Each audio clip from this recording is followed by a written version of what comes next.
Chat, what's good? What's good? Welcome back to an episode of Kingsley TV.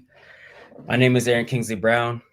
Welcome to the stream. Today we got a special one. I'm in Tokyo, in Japan, and I'm recording. What time is it? It's 9 o'clock a.m. over here, 8 p.m. Eastern. And today we got a special one, man. We got a guest, someone who needs no introduction. He's an analyst. He's with the Track and Field Network. We argue a lot. We go back and forth. He's always wrong, but he tries. And I'm going to try and take it easy on him today. But today, on the docket today, we got a great episode. We got some predictions for the Tokyo World Championships, of course. You know, it's what everyone's worried about these days. And then we'll talk a little Grand Slam, talk a little ATHLOS, talk a little GOAT talk. It's going to be a good episode, man. But let's go ahead and bring this guy in. Looks like he's ready. Born ready. There he is. Born ready, Aaron Brown. Yo, ready. What's good? What's going on in London, man? I'm in the future, bro. It feels weird. Yo, I was saying to you earlier, I didn't like how you have that same superpower right now that I usually have. See, now you're neutralized, bro. It sounds like you're nervous. Everybody. Sounds like you're nervous, dog. Why? I find that people are always leading with disrespect. I get online with them. No. But all right, we got a good show, like I said. Get right into it. Let me just get my graphics. I call it graphics, man. We're stepping up our quality. You know what I mean? Yeah, I think it's wicked that you're doing this from over there, yo. Yeah. They got the StreamYard going, but I'm not joking around. I like that. All right, bang! Look at that. So let's jump right into it. First of all, I want to shout out to my show that I do at CBC. If you guys haven't seen that, Trackside, we just dropped an episode. I'll link that in the comments at some point later, or I'll put in the description box below, and you guys can go watch that full episode. But we had Addo on there, did some predictions there. So you guys can go check that episode out. It's doing good numbers so far.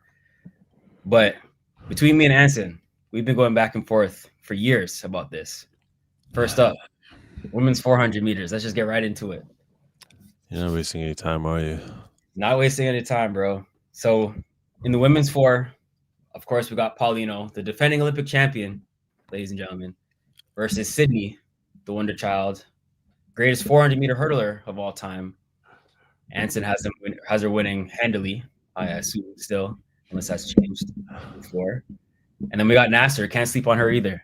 She just won the Diamond League final, former world champion, another 48-1 runner. So prediction-wise, what you got, man? What's your podium? You know, I think I've made wilder predictions than Sydney winning. This one seems so obvious to me. I don't even feel like I'm going out on the limb here. How? It's funny talking to people about this too, because it's like she's a winner, dog.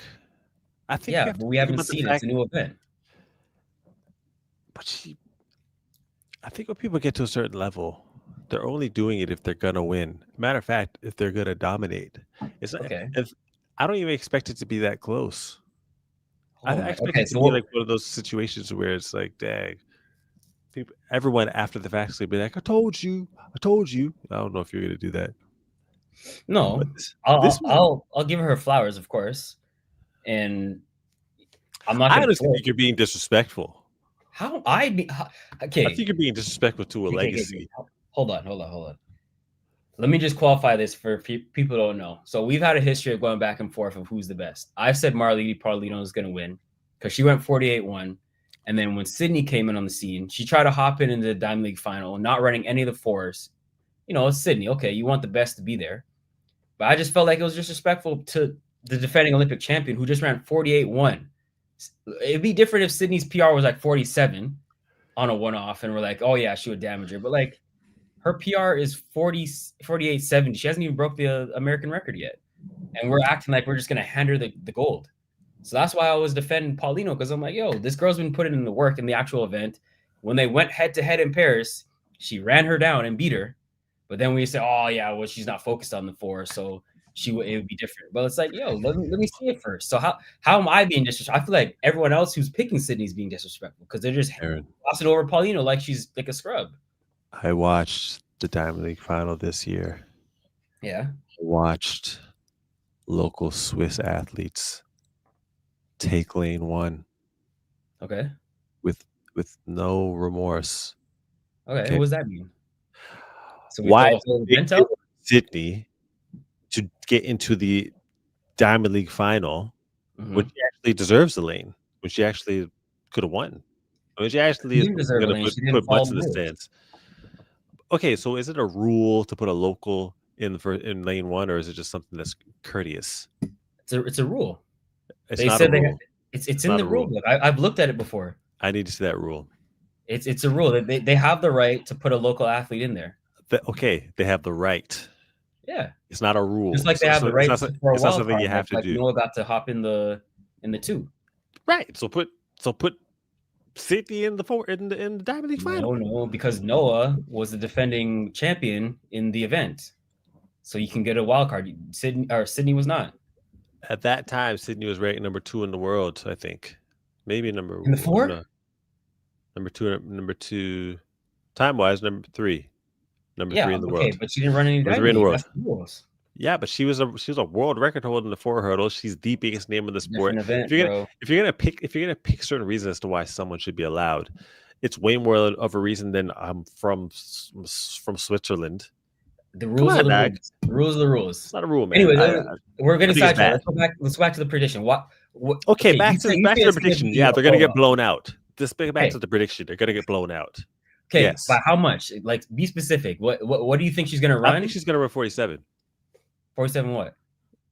Let's say 47.9. Just give you a buffer. Wow. So she goes 47.6, 47.5. It looks smarter. So what's Paulino gonna run? Or sir, do you have her second? Or I got Paulino second. Okay. I got Paulino second. In she'll go 48.2, 48.1. Okay, so you have her rolling. 48.3 or below. Yeah. Okay. She won't run 47 though. She doesn't have the speed to do that. And I disagree. Yeah, I know. If I was gonna say exactly how the race is gonna go, I think Sydney's gonna come around through 300 first. So she's gonna be ahead of Nasser, who takes it out. 100%. 100%. Okay. Nasser's not going to be expecting to be behind going into the straightaway, so she's going to tighten up more so than usual. And then Paulino's going to be back, and then slowly climb back to get Nasser, and that's all she's going to do. And Sydney's going to come through like she always does, man. I got a couple comments. So someone said, "You mean Paulino versus Nasser?" And low-key, what'd I say? No. She's saying that the matchup should be Paulino versus Nasser, not Paulino versus Sydney. Low-key, I'm giving Sydney respect to give her that silver. But Nasser can get her, bro. Have you seen her lately? Yeah, I've seen her. It's not a crazy take, bro. I've seen her take some crazy losses, too. Yeah. But she ran like 48, 6 at Grand Slam? That one she's been running decent. Yeah. And then she just ran 48.6 again. So that says to me, she opened up hot, went down for a little training block, and now she's ramping back up. I wouldn't be surprised to see her go 48.1 again. And I don't think Sydney has that. Not this year. I don't want to skip ahead to your prediction because you probably want to break down all 3. But the way you're making it sound is like she's going to come in 3rd. No, I have a silver. So, yeah, I'll say I got Paulino winning. Okay. I got Sydney second off the strength of what you said, like not being disrespectful. Just it's hard for me to put her in bronze and have 2 people beating her. And then I have Nasser 3rd. But I don't feel great about that pick. I can see Nasser beating both of them. Oh. Come on, we're doing predictions, dog. We're not doing that. I can see. No. I gave you my prediction. Okay, but I'm saying I don't feel great about it. Okay. Nasser coming 3rd makes sense to me. Remember, Paulino never broke 49.2 before the Olympics when she ran 48.1 last year. She always has a massive peak. Same with Nasser, who dropped a second of her season's best every time. See, it's true. Yo, usually you hear about when you're wrong. I need a lot of DMs after Worlds to talk about what I was right about. We'll do a post show, a post stream, And then whoever got the right pick gets their moment to say like, all right. I'm looking forward to that. Give me an apology. Also, if you look back last year, Paulino's race model changed in the finals of the Olympics. She was already ahead by 150. Was she? I don't remember that. Because the scenario he could possibly happen. Sid will probably more for NASA than Paulino. Okay. I want you guys to envision Sydney. Yeah. Being behind two people in a race that she's been training for all season. I can see it. I'm not predicting it, but I can see it. It's not crazy to say, bro. We're acting like it's just two random 400-meter girls, bro. This is two former world champions, the defending Olympic champion, and they're both faster than Sydney already. In 4, because they run a lot of 4s. They run a lot of 4s. Cool. What's Sydney's SB is what, 48.9 this year? Is our push-up bet still on? Which one? The push-up one where I said it was supposed to happen at Grand Slam. And I had more right. You never did push-ups. What? I had more right picks, and you never did the push-ups. I don't know about that. But didn't we have a separate push-up bet about this? All right, we do that right now. How many push-ups? Let's do 100, man. Let me get you swole. All right, bet. Let me get you wife beater ready, yo. But okay, let me ask you one question. If you were to say what attribute they have over her as an athlete, what would it be? Experience. Why are you laughing? That's not a legit thing? No, this isn't golf. Bro, this is not the Marine Corps. It's not. Experience isn't really going to play a factor as far as this is concerned. It plays a huge factor. What? Okay, well then she would have the experience edge just as far as being a champion. No. See, when I say experience, when she ran that race in Paris, she went out way too hard and then got ran down by Paulino, right? And that was an experience thing. She doesn't have her rhythm like she does in the 400-meter hurdles. Like she could do whatever she wants. She knows exactly when she's on pace. She knows exactly how hard to take it out. And she can clock her rhythm like clockwork. Like that's the 400-meter hurdles is a rhythm race anyways. The 400 meters, I don't feel like she has enough experience to put the race model down to run a 47. Like I think she's gonna crash out, go way too hard, and it'll look exactly like the Paris race. Yeah. Why do people keep on bringing up this Paris race? It was her first. Because that's the sample size that we have. That's the only time she went against 2 years ago, and it was her first race back in the 400 since college. Right. But how many times did she lost the 4 since that race? How many times did she lost the 4 since that race? Who she raced? If she tried to race Paulino, I think Paulino had her hand in making sure that she didn't get in the Diamond League final. Now I think about it, I think her people had that handled. Basically, she's running on that. Speaking of Grand Slam, that was the greatest strategy. That was the greatest strategy. Forget the fact that they didn't pay anybody. Forget the fact that, the optics look bad. I'm just mad about the fact that we didn't get that race because that's what I was looking forward to. I was so ready to talk trash to you, and then we didn't get it. That's all I wanted LA for was that race.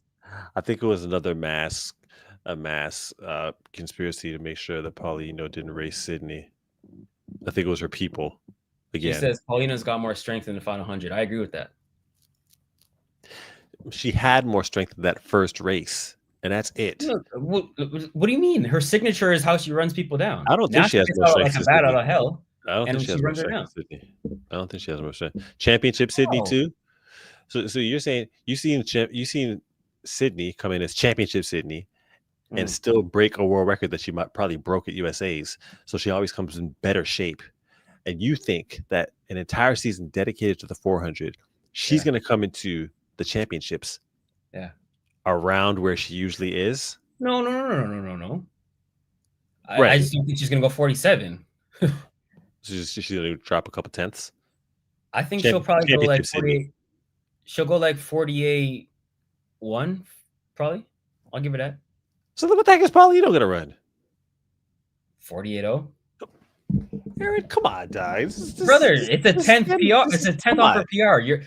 You're acting like it's that crazy. Like I'm saying something that like, is mental to me. I think that's mental. Than Sydney is. You just gave Sydney 47-9 like it's nothing. Because Sydney has run 22-0 into a headwind. She's run 40.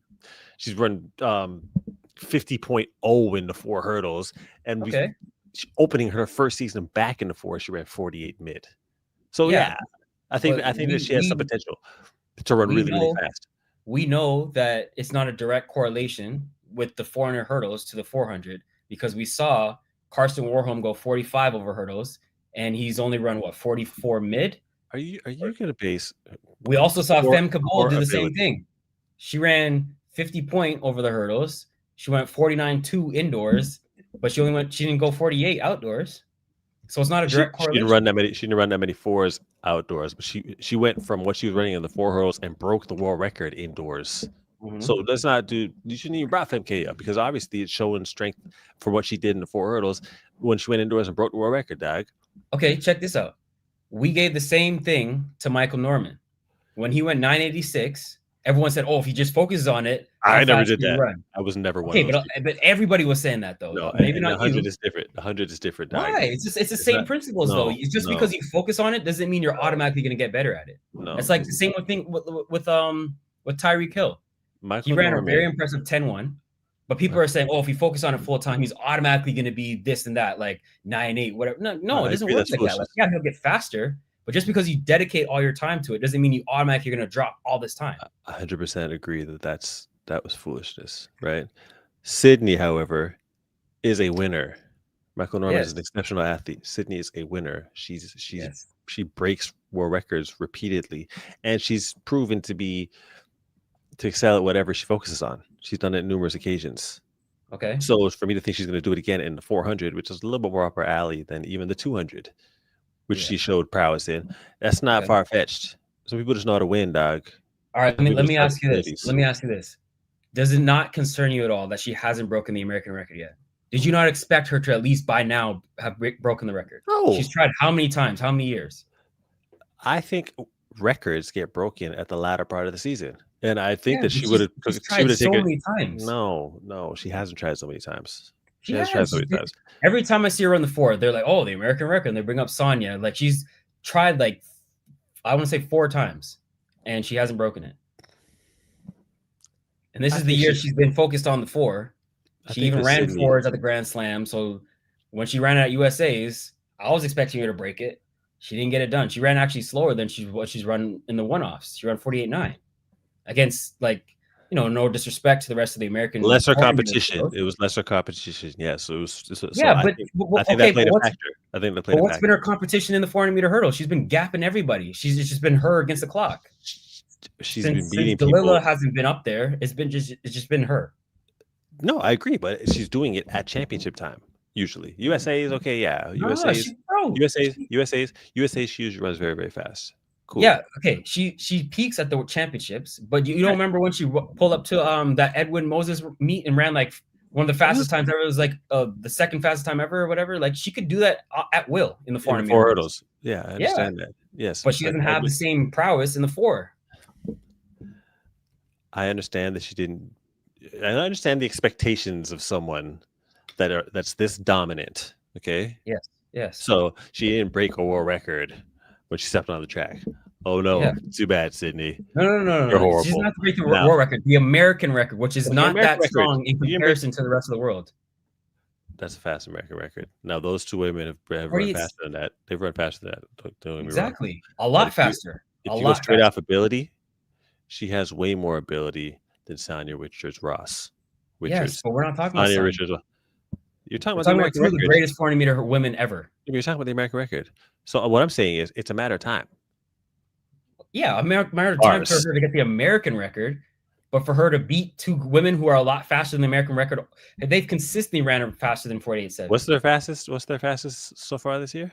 48.6, 48.5, 48.6. Nasser ran 48.6. I believe she has the world lead. I don't know about Paulino's SB. Yeah, man.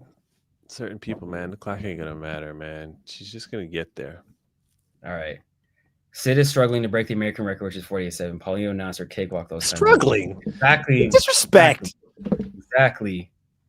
Agreed. I love Sid. She is marketable, but let's be real here. Come on, man. Aaron, don't sweat it. Anson is delusional. This is crazy, man. This ain't one of my crazy takes. Sid herself has said she lacks experience in the 4 and needs time to learn to run it. So it's exactly like the 400 in 2023 when she lost to Paulino. I believe years ago. this is what I believe. Said that I 2 believe years ago. she'll be ready to go 47s around LA. And I think that's what Bobby's probably preparing her for. They said attack the world record come LA on home soil.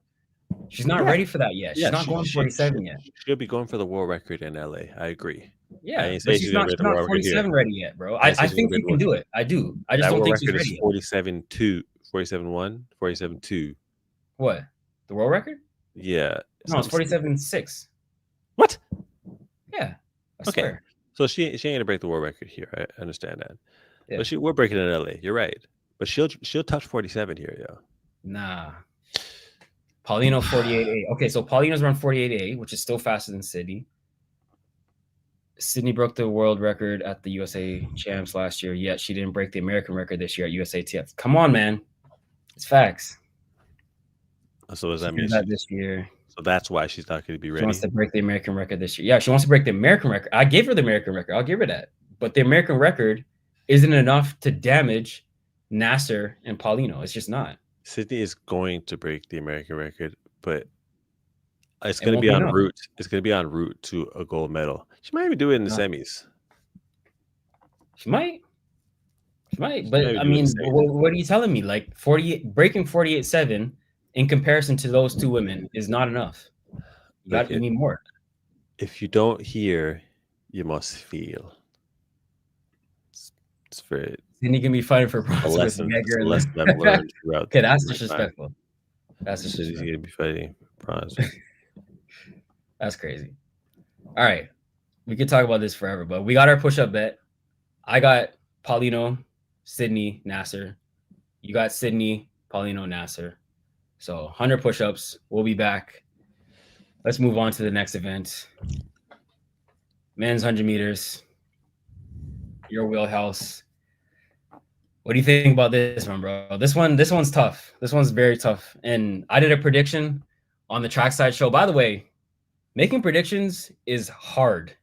Okay, I did it on spot, and it's on a wax, so you can't take it back. I went back and forth in my mind like 20 times, even while I was making the picks. I wanted to change what I came in with.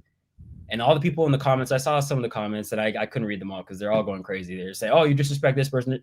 Bro, there's only 3 medals. I have to leave somebody off. And I tried my best to be unbiased. So I didn't just go with all my teammates to win everything if I didn't believe that. And so I had Oblique winning. I had Noah second, and I had Kishane third. Do you want me to defend it, or do you want to say your pick? No, that's not a bad 3. That's not a bad 3. Okay. It's different from my 3, but okay. What's your 3? I think that Oblique is he's the favorite. For what he's done, you'd expect him to win easily. Actually, I don't know about easily. Well, I mean, 987 in the rain like that. No, I'm just saying on paper. Not it's not going to go like it goes on paper. Yeah, but and besides, that's not my pick. I'm just going off favorites. I'm going off favorites. I'm not saying that's my picks. But if you look at what he did and what he's been doing to Noah, yeah, you would think that. But you know what my theme is going to be for this championships? What? It's going to be winners. Okay. A lot of my picks are going with winners. Okay. Noah's a winner. He is. And Noah, I think, is in a similar position that he's been in every year, where you kind of see some flashes of performance, but he's coming into the championships confident. Doesn't have the world lead, but he's there. Mm-hmm. I think he's right where he's used to being. I think he's in a position that he has been in before.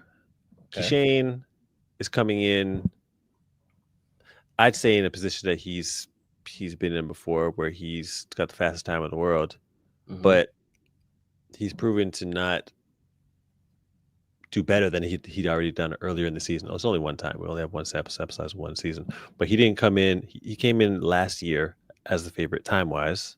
Yeah. And then didn't come through to win.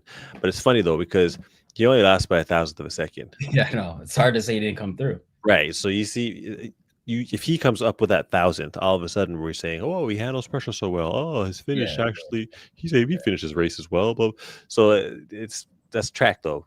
I mean, the reality is he was supposed to run faster, and he ran slower than he had. You want to if you go to championships and run faster than you did earlier in the year, that's a successful championships on any level. On any level. Okay, but Noah's season's best right now is what, 990? So if he comes and runs 985 and doesn't, like, he gets bronze, you think that's no. I mean, I'm talking about if you season best, yes, okay, it would be a benefit for that season, but ideally you want to be able to get a PR, a per personal best at the championships, right? Yeah. But I mean, at some point you're not going to be able to get. I mean, Bolt wasn't going to come run 956. You know what I'm saying? So once you get in a certain realm, I mean, Kashane's PR is 975. So even if he runs 977, that's still a good run. It's still a good run, yes, but you'd expect him to be, especially the way he ran that, like last year when the way he ran that 977 at Jamaica Trials. It was like, okay, he's probably going to run 9.6 or should. But the thing is, though, the way he ran that 77 last year, like, he shut down or whatever, looked easy. But I feel like for him specifically, he always runs a little tight at the end of the race. So when he's ahead and he can relax a little bit, he's going to go faster. It's like it's the same thing that Safi used to do. Like when he shut down and ran those world records, everyone's like, oh my God, he could have ran so much, blah, blah, blah. But it's like maybe that actually helped him to relax and not tense up at the end of the race. I agree. Like Shane literally is like that's why I didn't have him to win, because I didn't like how he's been finishing in the last, like, even when he wins, he's still like hunched up, and I just it's that like, I feel like in a tight race when you're already running tight, when nobody's pressuring you, when everyone is there, like I expect Noah to be there, I expect Oblique to be there. That's why I didn't pick him, because I feel like he might lose it in the last little bit. Right. So that was more so what I took from last year's race is the way he came second.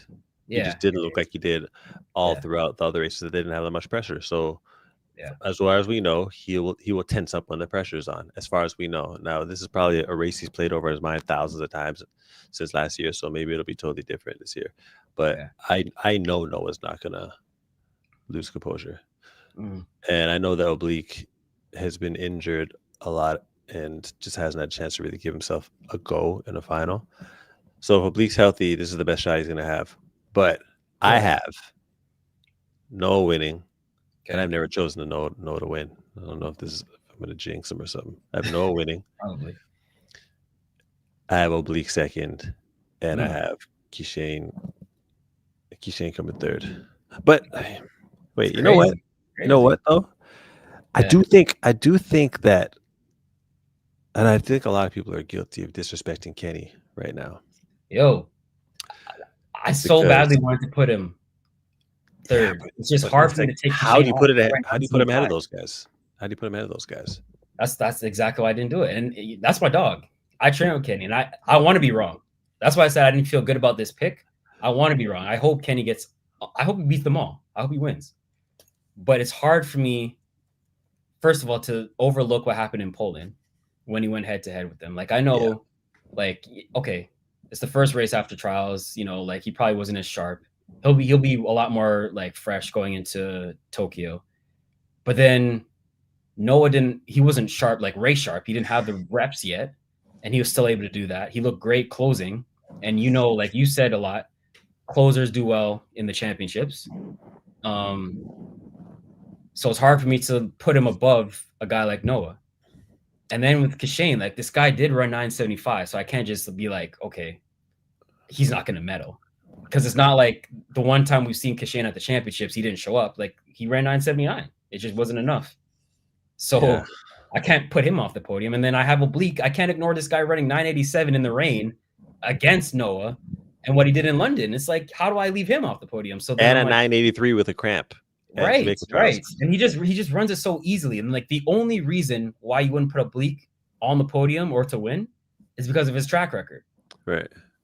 But I'm like, well, this guy's too great of a talent. How many times could I actually expect something to go wrong? Like over last year where I don't know, did he get hurt or something? Like, I don't know what happened to him where he got last.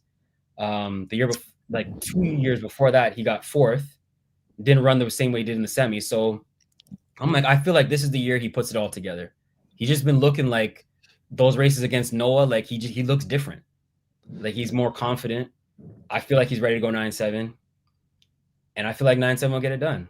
So I'm like, if he doesn't get it done here, though, psychologically, he's going to be in a soft Powell territory where it's just like he could run 9-6 in Jamaica at his trials, but then going to the championships, everyone's gonna like those nightmares are gonna haunt him. Like, oh man, another one where I finish off the podium where I don't win, you know.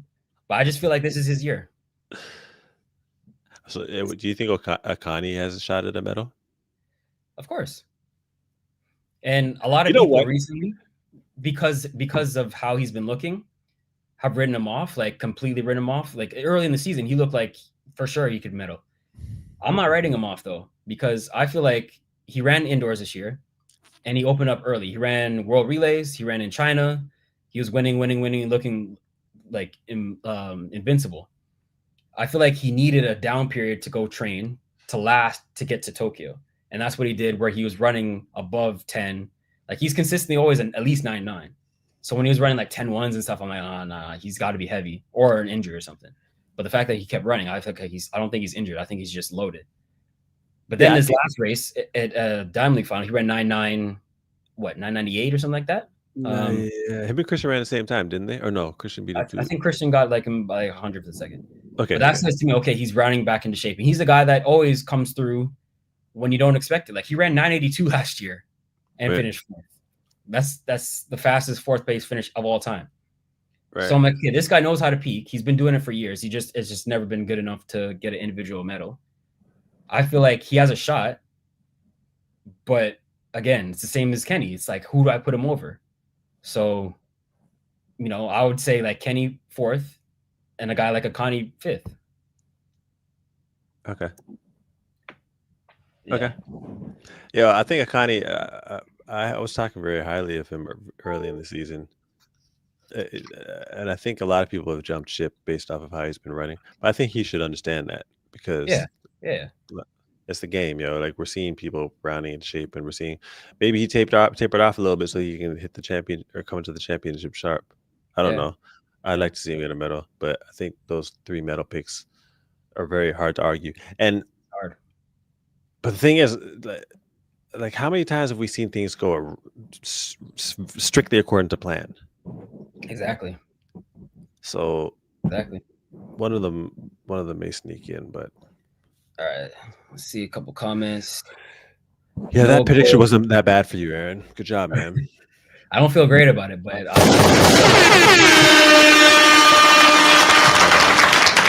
I don't have much time, though. Next time. Noah Gold, Kashane 2nd, Kenny 3rd. I would love that because you got Kenny on the podium, but it's hard to leave Oblique off, man. Kashane, Oblique, Noah. Okay. Kashane, Oblique, Kenny. Noah gonna get out-leaned and take out his vengeance in the 2. If Seville doesn't get it done this year, he's a Safa 2.0. Yeah, exactly. Kashane is the favorite because he has the fastest time this year. That's what I said. When you said Oblique's the favorite, I'm like, how can you put him above Oblique when he beat him head-to-head and he has a world lead? Yeah, but he beat Oblique because he was injured. Oblique was injured in that Jamaica Trials final. I think that was clear. I don't think we could say that though, because he went 975. Like if he had went like 985, then it's like, okay, yeah, Oblique probably would again. But even if he was 100%, do we just give him 975 like it's nothing? Running injured and running 83, dog. No, it's hella impressive. So I think he could have made up a 10th. I do. I think he could have ran. Well, I don't know. We don't know what he would have ran, but I think a 10th. If you're injured, isn't too much to ask. So it might have been something crazy. I don't know, dog. But that's the thing he has to prove to me too, is that he can beat Kashane. Because has he beaten Kashane head-to-head yet? No, I don't think he has. I got this video preview that's the coming only out. thing that's pulling me back. Yeah, I got this video preview coming out tomorrow on my Instagram. Yeah, it's just a quick one where I break down exactly what's happening. Okay. But it is like rock, paper, scissors. Okay. Yeah, y'all go follow Anson on his Instagram at Anson Henry.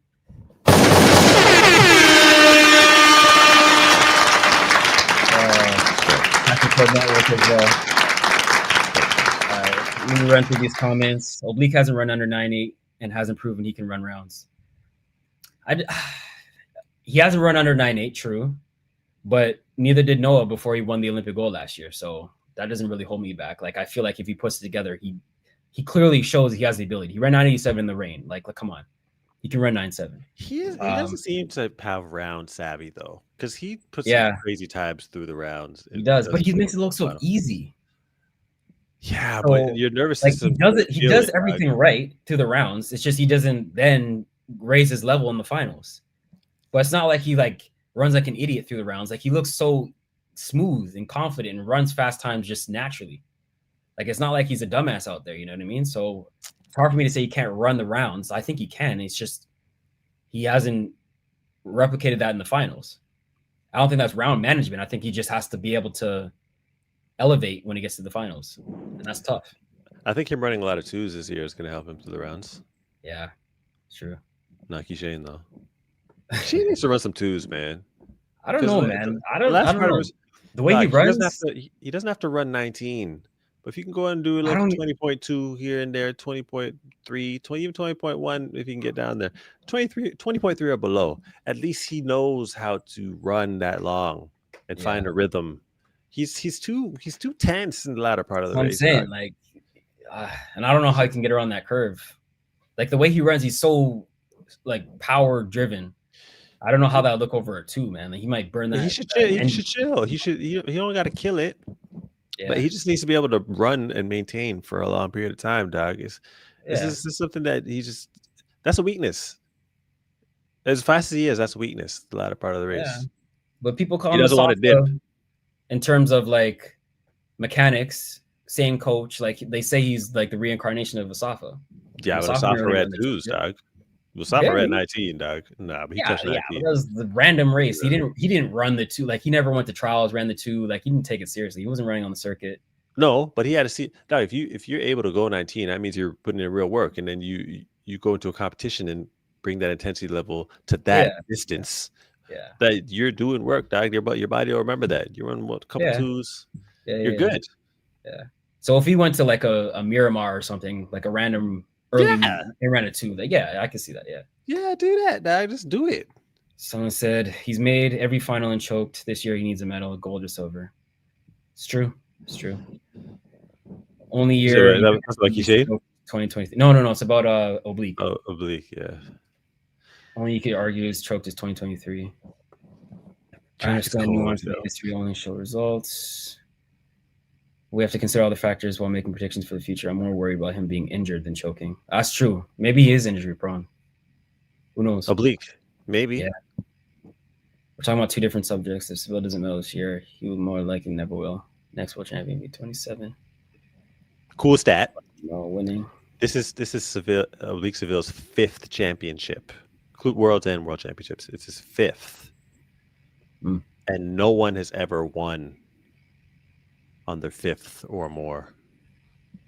It's really? Never happened in history. No. It usually happens within their first 3, somewhere in between there. This is where the world champions or Olympic champions usually happen. There's something to that. I feel like could be. That's not nothing. That would count out him, and that would count out Akani. Yeah. According to history, it's too late for them. Noah, Kenny, Kashane. Kenny was run down by Noah and Celestia. No, Kenny deserves all the respect. Kenny does deserve some respect, man. I mean, he lost 1 race. Oblique never beats Kenny. He lost 1 race after USA's. Yeah. Yo, I so badly want to make a bold pick. The problem is I already made my video. If I say a different pick now, there's a video I got coming out tomorrow. Yeah. But you know what? I mentioned Kenny in the video though, but because I would. Nah, never mind. No, I'm not doing. Nah, never mind. Kenny does feel confident against Oblique because he beat him in Grand Slam, but I feel like but I feel like this is a different Oblique. It is. But maybe it's not. And the fact that he's not scared of him will help Kenny. Kenny ran 9.79 with 1.8. And Kenny builds through rounds. Yeah. Even though it hasn't been enough to Shane be up there in the medals in the past, he always builds through the rounds, dog.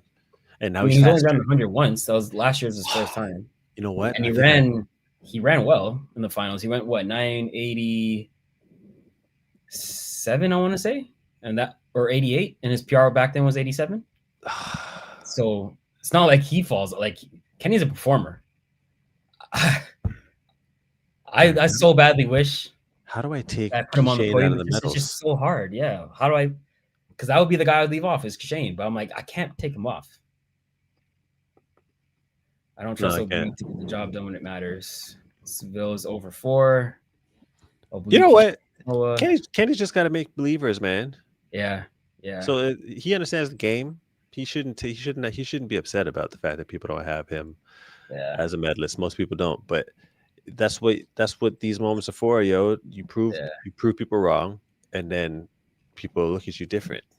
That's why. As my punishment, if he proves me wrong, since he's my homie, I'll go buy some Kung Fu Kenny merch, and I'll wear that on the next stream. If you get on the podium, Kenny, you wear a headband. Yeah. If he wins it, oh my god, I'll do the whole thing. And I'll apologize. Imagine if Kenny won. Like 5 minutes of just apologizing. Imagine if Kenny won. Yeah, that'd be crazy. I think Shane is winning, and everyone else, Noah, Oblique, and Kenny will fight for 2nd to 4th. It'll be close. I don't even think Noah is a guaranteed podium just because of Saints and Best. It's even harder for me to leave Noah off the podium. So, all right. Someone said Asafa made the Olympic final in the 200 Olympics. When? 2004? Hell no. It was 2004. I don't remember that. It wouldn't have been 2008. Yeah. Brown is top 1. Respect. All right, yo. Let me last comment. Charles' implosion will be good for Kenny. He may have brand new focus on himself and not Noah. Yeah, that's the biggest thing I've told Kenny is don't focus on Noah. Like he's been number 1 enemy. Like he wants to beat him so badly, but I'm like, bro, just focus on you, bro. Don't worry about him. So if he could do that, there's a shot he can upset him. It's impossible. Yeah. Everyone wants to beat him bad. That guy is thinking about Noah more than anybody in his life right now. All right. His wife should be jealous because he's definitely thinking about Noah more than her right now. All right. Kenny. Let's move on to the next one. It's time, Kenny. Women's 100. So this to me is probably outside of the women's 4. I have this circled as like the race of the meet. The way that Julian and Melissa ran against each other in pre was like, bro, if they had a tailwind, that would have been one of the fastest races ever. Was it headwind? It was a negative 1.5, bro. And Melissa went 1075 and Julian went 1077. Just imagine what they could have ran, bro, if there was a tailwind. So, but if you look at Melissa's season, she went 1075 windy at Miramar. Then she went 1073 legal at Philly. She went 1065 at trials, 1066 in Poland, 1075 into a headwind, like I said, negative 1.5 at pre. She's a consistent 10.6 runner. Yeah. I have her going 10.5, bro. Yeah, she'll go 10.5. And I don't think Julian can do that. I think Julian can go 10.6, and I think she will. But I think Melissa will go like 10.59, and Julian will go like 60, 66, 67, around there. Yeah. And so that's my 1-2. We agree on that. Okay. And then the bronze, though. The bronze is also something to be, because that's wide open. So I'm curious who you have for bronze. Like I said, I like to go with winners. Okay. I know exactly where you're going. I know exactly people who have been there. People know how to build to a championships. They know how to come through when it matters, whether it's to win or get on the podium. They've done it for a long time. The bronze medal is going to go to Shelly Ann Fraser Price.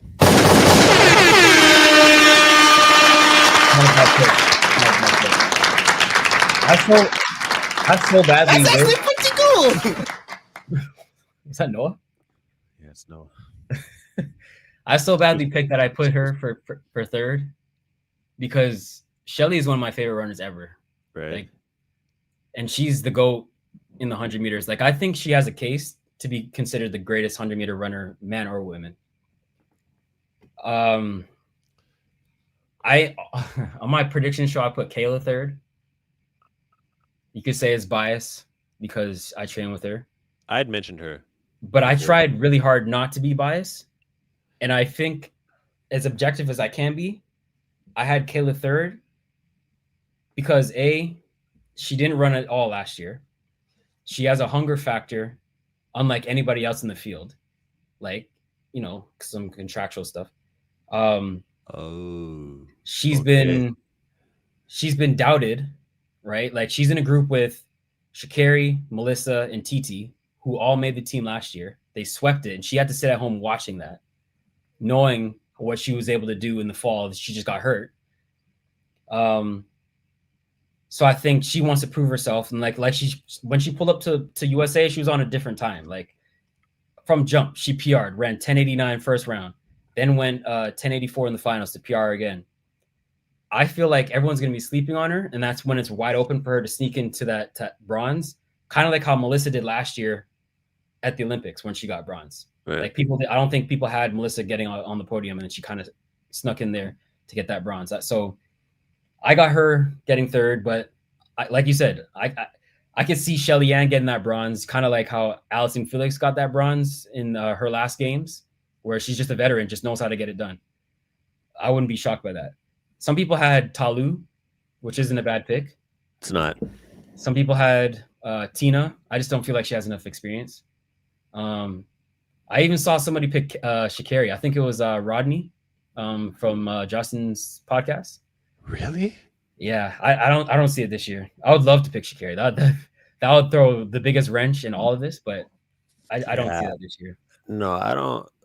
She got a lot going on, dog. Yeah. It's sometimes seasons are just like that, yo. And just there's two women that are hot right now. Yeah. They're hot. Yeah. So but we're not talking about even gold and silver. As far as the bronze, dog. Yeah. And then there's Sharika. Yeah. So there's a lot of people that are also vying for that bronze. Yeah. Kayla, I think, is the best pick though out of those ones, aside from Shelly. But okay.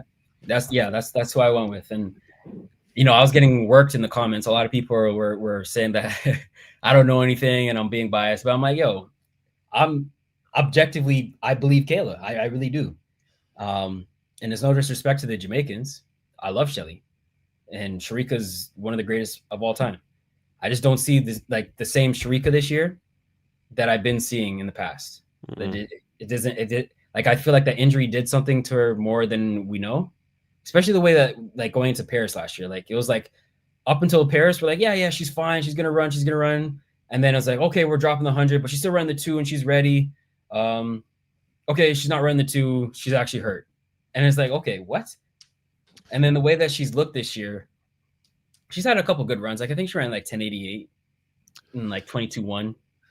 But she's not doing it the same way she was before. Like, she was so dominant before. Yeah. And I think when you're like that dominant, and then you just drop down to like very good, psychologically, you're going to be like, yo, what's wrong with me? And I think that's going to play a part when you're behind the blocks at a world championships. Like, do I still got it? Am I still the same person? Mm-hmm. It's going to be like Space Jam. Like are you Charles Barkley? Like, you're not Charles Barkley. You know what I mean? Like, I don't know.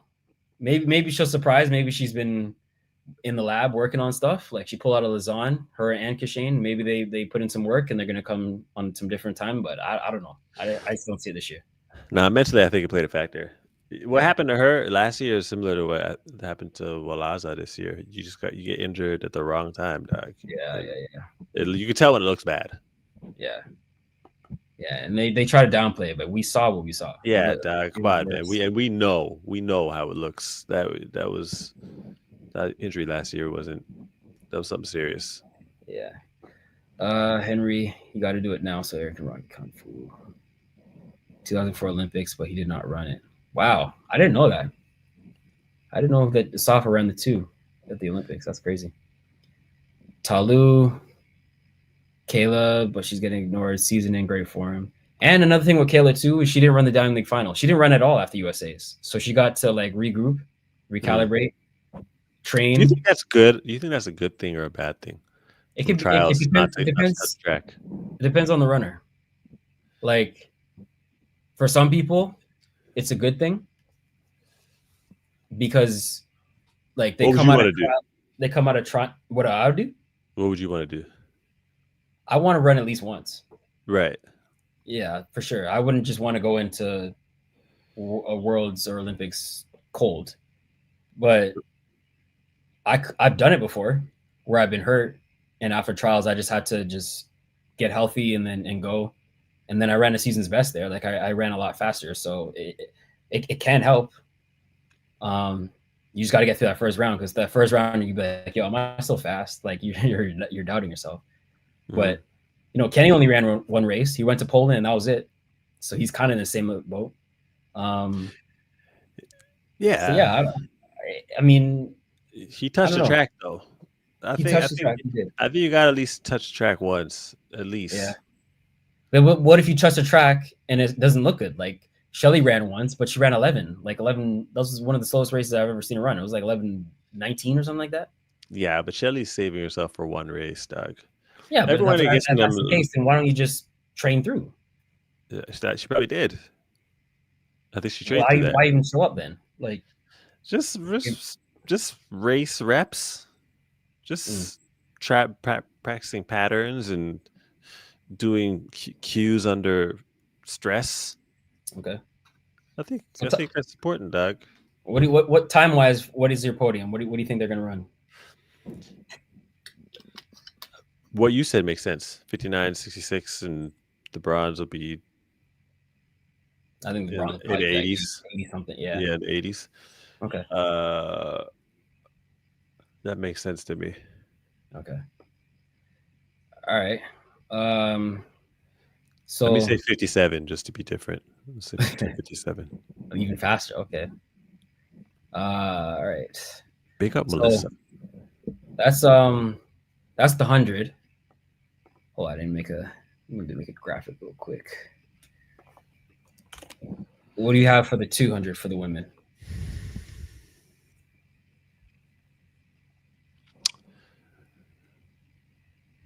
All right. I think Melissa's been a surprise in the 200 this year. Hey, yo, did you expect her to run this well in the 200, being a training partner? Nope. Nope. Okay. I think it was a surprise to everybody. I think it was a surprise to her. Really? I think so too. It's not anymore, though. I'll say that. I know. I was talking to her a little bit in Miami. She came third in Miami in the deuce, but looked good. She fell back, got nipped at the line for bronze. Yeah. But she actually was excited about it. So I was like, all right. So that was a bit surprising to me. But then when she went to Philly and rolled out, I was like, okay, she's legit 200-meter runner now. So, but even with that, I don't think that I think to expect her to go from not even thinking about the 200 to coming in and being a double champion is far-fetched. I think she'll get the silver. Okay. I think Julian has shown that she can do both already. Yeah. And I think that coming off losing the 100, she's going to have and I even think going into the championships, Julian, I know she believes in herself, but I don't think she would be surprised if she lost the 100. I think she's already going in thinking, but I'm not going to lose this too. I think that's already on her mind, but she's trying to block it out and try to be confident with 100. But in her mind, she's already like, well, I'm definitely not losing this too. Yeah. So I see her win in the 2. I see Melissa come in second. Okay. I actually thought that Gabby making the team, that with her having the ability to rest through the rounds, not running the 100, that she would have had a shot to win the 2. Whoa! But, yeah, win. Wow. Win. Because simply because I knew she was a trial, she looked like something was wrong.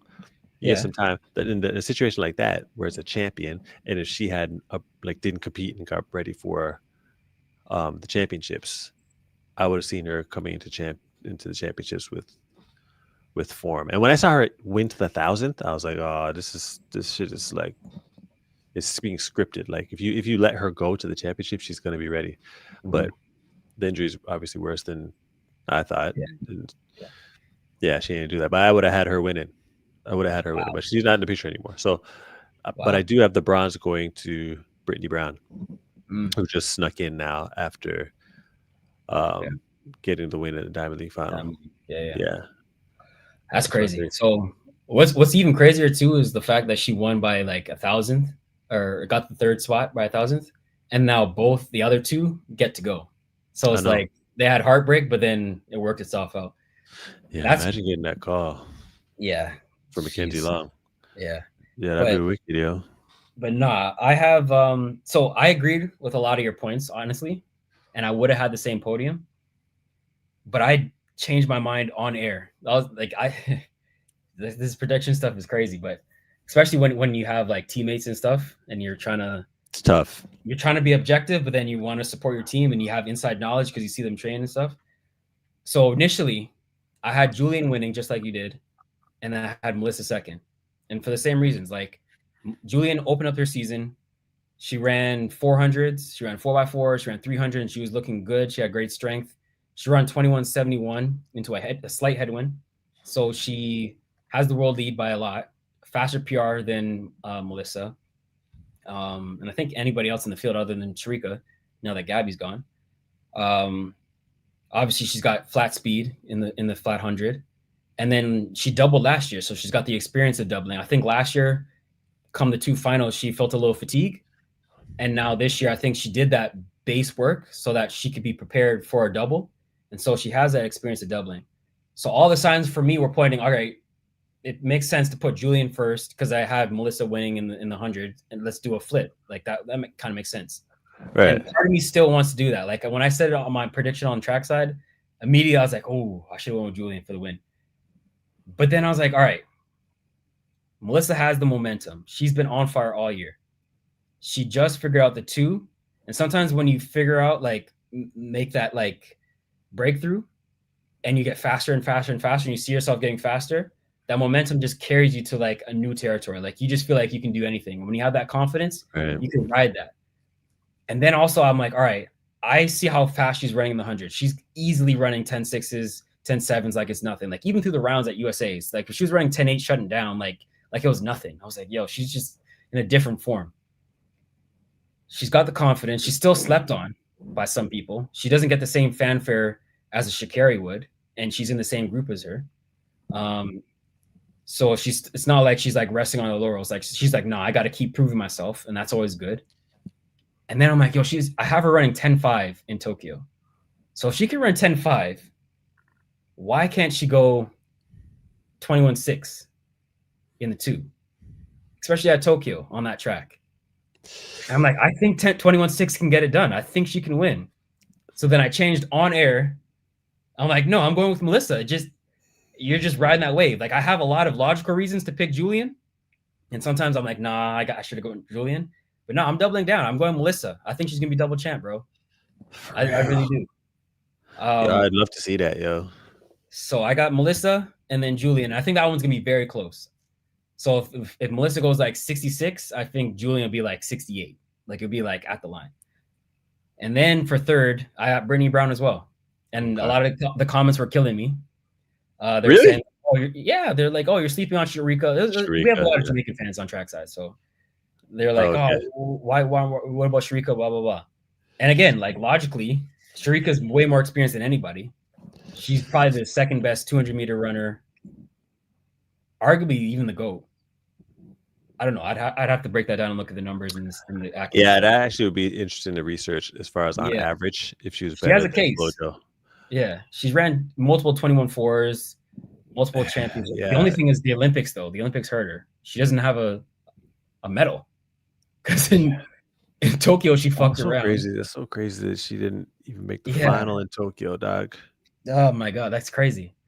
You know what's crazy is like Noah and Sharika are the best 200-meter runners of our generation, like this generation, and neither of them have a gold, Olympic gold. Yeah, that's crazy. Yeah, but yeah, she actually created Gabby.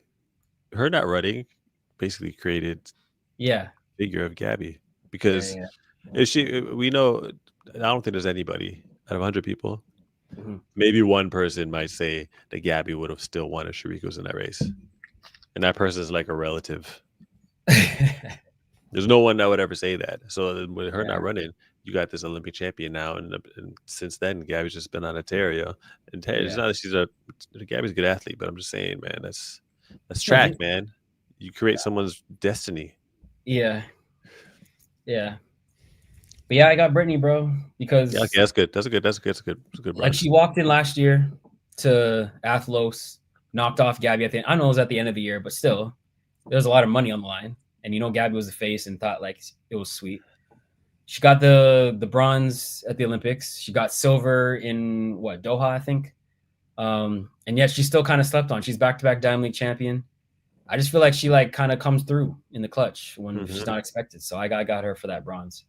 I almost wanted to pick Dina though, because the way she looked at that Diamond League final, she looked really good. And since she's left that camp, I feel like she's got her mojo back. I think so. Yeah. Wait, left what camp? She's not in Texas anymore? No, she went back to London. I didn't know that, Doc. Yeah, and she's looked better since then. Like I feel like she's just like back in her element. So I almost wanted to go with her, and that would have been like a I look smart kind of pick if it came through. But no, I'll stick with Brittany. Let's see these comments. Strong call from Melissa, but if Julian loses that 100 when she steps on the 200, everyone on that line and in the stands is going to feel her energy before she gets in the blocks. Tough call. True. Shelly lost to Sha'Carri in Brussels and was running hard. Don't know why you didn't see that. I think that's for you. Yeah, she's building up for one. Boom. Yo, she's not tripping off that race. She's building for one. 37-38. Everyone knows that you still got your power. You still got. It's just recovery. Yeah. You still got your fast twitch. You just can't recover. She knows that. So she's just Speaking like, of Brussels, bro. One race. I'll give you one championship. Yeah. But speaking of Brussels, that was a huge gap. Like, that's what made me convinced that Melissa was going to win, because she won by 3/10, bro. Yeah. It was one of the biggest Diamond League victories they had. I think it was only behind one of the Elaine wins. But I was just like, yeah, she's on one right now, dog. She's still surprised. I see her train every day. I know she's talented, but it's just like, yo, like, you look like you can be like the greatest ever the way you're running. Because she's only what, 24, I think. Yo, imagine she broke the world record, dog.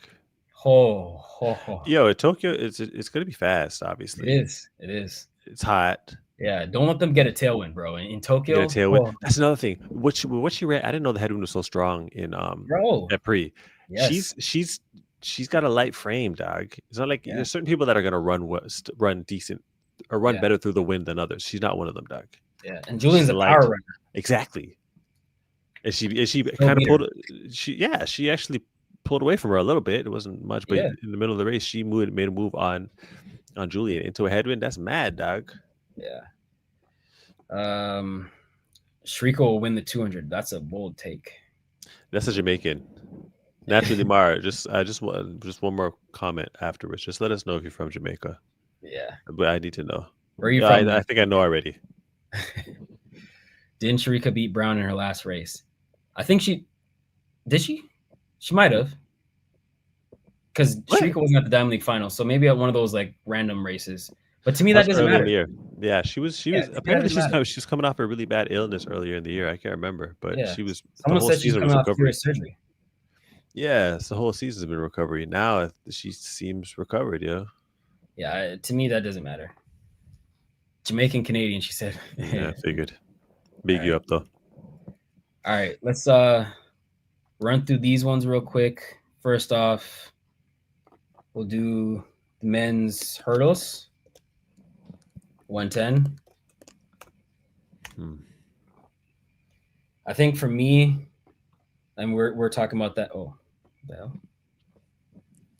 Yeah, we talked about this a bit in the lobby. We talked about it a bit in your thing, your group chat. Yo, for all those that are on Instagram, go ahead and join the channel on my Instagram page. It's called The Lobby. Yeah. It's basically lobby. Or did I change changed it to just the lobby just because I should put it back to sprint lobby, huh? I should put it back to the sprint lobby. I'm gonna do that. So, anyways, there's a bunch of us in there just talking about what's happening in the sprint world. It's not. It's a lot of.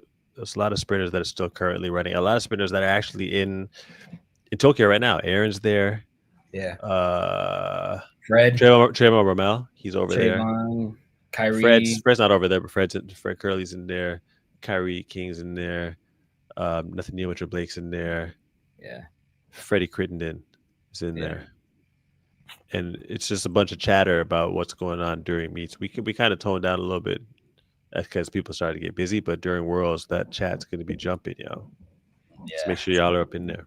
Everybody tap in on Instagram, join the sprint lobby. But and this came up today. Yeah. We don't have to spend too much time on this one, but I got Tinch winning. Hard for me to pick against him. He's been on fire. Man ran multiple 12.8s, 12.9. Like, he's just in the zone. And, like, with his frame and his talent, I feel like 12.8 low is on the board, especially in Tokyo. And he might even get around that world record. I'm not even gonna lie to you. He think so, huh? If he nails it, I feel like he could. I got Grant second, even though, you know, his season's best is way down there. I'm not gonna go against Grant. It's kind of the same as Noah. Like, I just give him that respect in the event. And then I got that Japanese guy third, who ran 12.9.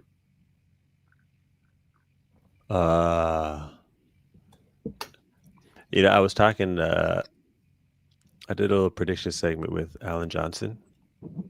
That'll come out in a couple of days. He picked him for bronze too. Yeah, because home court advantage. Yeah. I didn't have it for bronze, but that is a good pick, though. But I got Grant winning, man. I got Grant winning just because. I'll say it again. He's a winner. Yeah. It's all about winners. Yo, this is gonna. I want everyone to realize. I mean, this could all blow up in my face too, but I'm just saying, when you see these people win, don't just think, "Whoa, Anson's a genius." Just take it as a lesson. As give you your solo cam. You know what? Sometimes you just have to go with the winners. And Grant's a winner. I got him. I got Cordell coming in second. And his name's slipping my mind right now. The Auburn cat, the one. Tharp, or yeah, I think it's Tharp. Yeah, it's disrespectful that I can't remember his name. Put it in the chat for me so I can remember his first name as well. I got him getting the bronze. I think it's Jacoby Tharp. If he gets in the final, yeah, I got him getting the bronze. I mean, that seems like an obvious thing to say, but I'm just saying he's the type of person where if he makes it through the rounds, he's gonna rise to the occasion in the finals. He just seems to be a gamer, yo. So he'll either not make the final or medal. That's how I see it for him. Okay. I got him getting the bronze. Yeah, someone's being disrespectful in the comments. What did they say? How disrespectful? Booting no. Disrespectful? No. You were saying men's going 37.05. He said 37.05, and then this is the disrespect. Andre not finna bail y'all out on Anchor this time. Sure, Coach Mazzo. I don't know. You must be an American or something saying 37.05, but go back and watch Paris, brother. Nobody got bailed out. We were in the people in the front was us, Italy, and Japan. All he had to do was seal the deal. You guys are winning. There's no bailout, bro. He didn't come from way back. Fred tried to bail y'all out before he got DQ'd, and you saw what happened there. The Jamaicans and Americans, when it comes to relay talks, they're really they're a bit bossy, dog. They need to humble themselves a little bit. They need to humble themselves a little bit. They're not in the position to be talking like this about the relay. Yeah, it breaks their brain. They're like, there's no conceivable way that we can win. Yeah, we've done it twice. And we're consistently on the podium, yet they never give us any respect. They're just like, nah, I don't know. Anyways. Batons matter. Yeah, he must be American. He's talking like this. Who's defending world champions? That's true. You guys won in 23. We weren't there, though. make up the beats. That's what I always say. Yeah, we had a little. They didn't actually beat you. Issues. Yeah, they didn't actually beat you. Yeah, but we're running back. Sasha Zoya for third. Interesting. I like that you know. He was live earlier today. Yeah, he was live earlier today. I don't think he's ready for the podium, but he'll be in the finals. Dang, that's a good pick, you know. Yo, well, I think that some people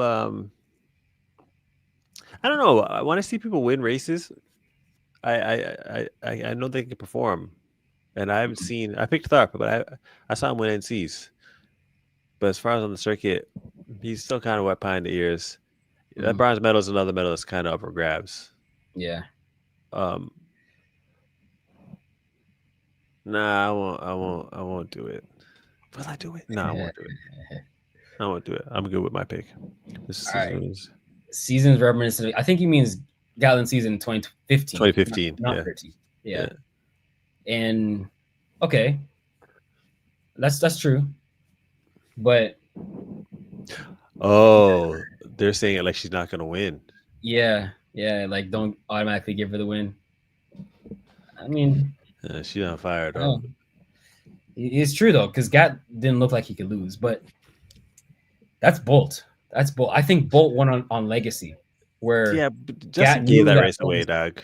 Yeah, like as long as Gatlin did what he was supposed to do, he would have won. And I don't feel like Melissa's gonna break down at the end of the race like that. And also, Gat beat everybody under the sun except for Bolt. That was the one guy he hadn't raced. And so when he finally did race him, you still have that small question in your mind, like, oh damn, like I've beaten everybody. I know I'm the man, but like it's still Bolt. Melissa already went head to head with Julian and beat her. So she doesn't have that question in her mind. Right. You know, and she doesn't have that dominant factor anyways, like a Bolt did over her. Like Melissa, yeah, Julian won gold last year, but Melissa got third. And she was injured early in the fall. So like she's probably thinking, oh, once I actually have a proper fall, I'm gonna come back on demon time. And that's exactly what she did. So nah, I'm not gonna say it's like Gat, bro. It's different, it's a different setup. You know, I just remembered the other day, dog, as far as Julian and Melissa snuck her one year indoors at NC's. Julian was the favorite. And Melissa came out of nowhere and won. And was Julian in that race? Yeah. Julian was the favorite, dog. Oh, I remember that. Dog. Julian used to drop times early, but then she wouldn't close. And that's the year after she won. She won the year after, but that year she was still that the favorite. Year she was running like 7-0s back when that was like the record. Melissa snuck but she wouldn't be able to come through. I think stuff like that people never forget, dog. Yeah. King DDD. Yeah, Dwayne's only running the relay. He didn't have standard, and his ranking wasn't high enough. So Eliza's running the 100. All right. Hold on. I come back later. No. 11:30. Turn off the live. No. No, it's housekeeping. I know. All right, let's move on. We'll go to a different subject. Actually, I wasn't going to talk about it. Oh no! Sorry, I forgot the women. Women 100-meter hurdles. Let's touch on this real quick because this is a good race too. 100-meter hurdles. Yeah. 100-meter hurdles, bro. That event is just like I feel bad for all of them in that event because every time you line up, it's like an Olympic final, bro. They have so much, like Jasmine Camacho Quinn is out for the year and it's still stacked. Like that's how loaded it is. You leave so many fast people at home, like USA wise, and it's still loaded. So I always feel bad for them because when they always lining up every race, not everybody's getting appearance fees and whatever. That's like someone really fast is not getting the amount they deserve. Like a Kenny Harrison is probably like, they're probably like, yeah, you're on the wait list now. Like this is the former world record holder. But they're running 12-1 now, dog. 12, it's just crazy. This one was hard for me to pick, but I actually went with an upset because I feel like in this event, because it's so stacked, the unpredictable is the more likely scenario in my mind. So everyone, I think, will go Masai. and she looks the strongest right now. She's a clear favorite. And I wanted to pick her. I like Masai. She's got good swag. She's good for the sport. You know, she's personable. You know, does her thing on social media. Defending Olympic champion. She's got the confidence this year. She's got the American record. But I went with Akira Nugent to win. That's a good pick. Even though her SB is only 12:30, I just feel like the way she ran last year after Paris, she looked really, really strong. She could get back into. She ran like I think 12:24 or something like that. I feel like she could get back into that 12:2 low, like 12:22-ish, 12:23. And I think that could win it. Because especially in the hurdles, when everyone's tight, like they start to clip the hurdles. It's just like so unpredictable. And it's so hard to pick. Like no one would have picked Masai to win last year, but she came through and won. So I feel like that's the same case. Oh, you picked her? I did. Okay. I always knew she was going to be a star, dog. But the thing is, they got a pretty good rivalry, you know. Exactly.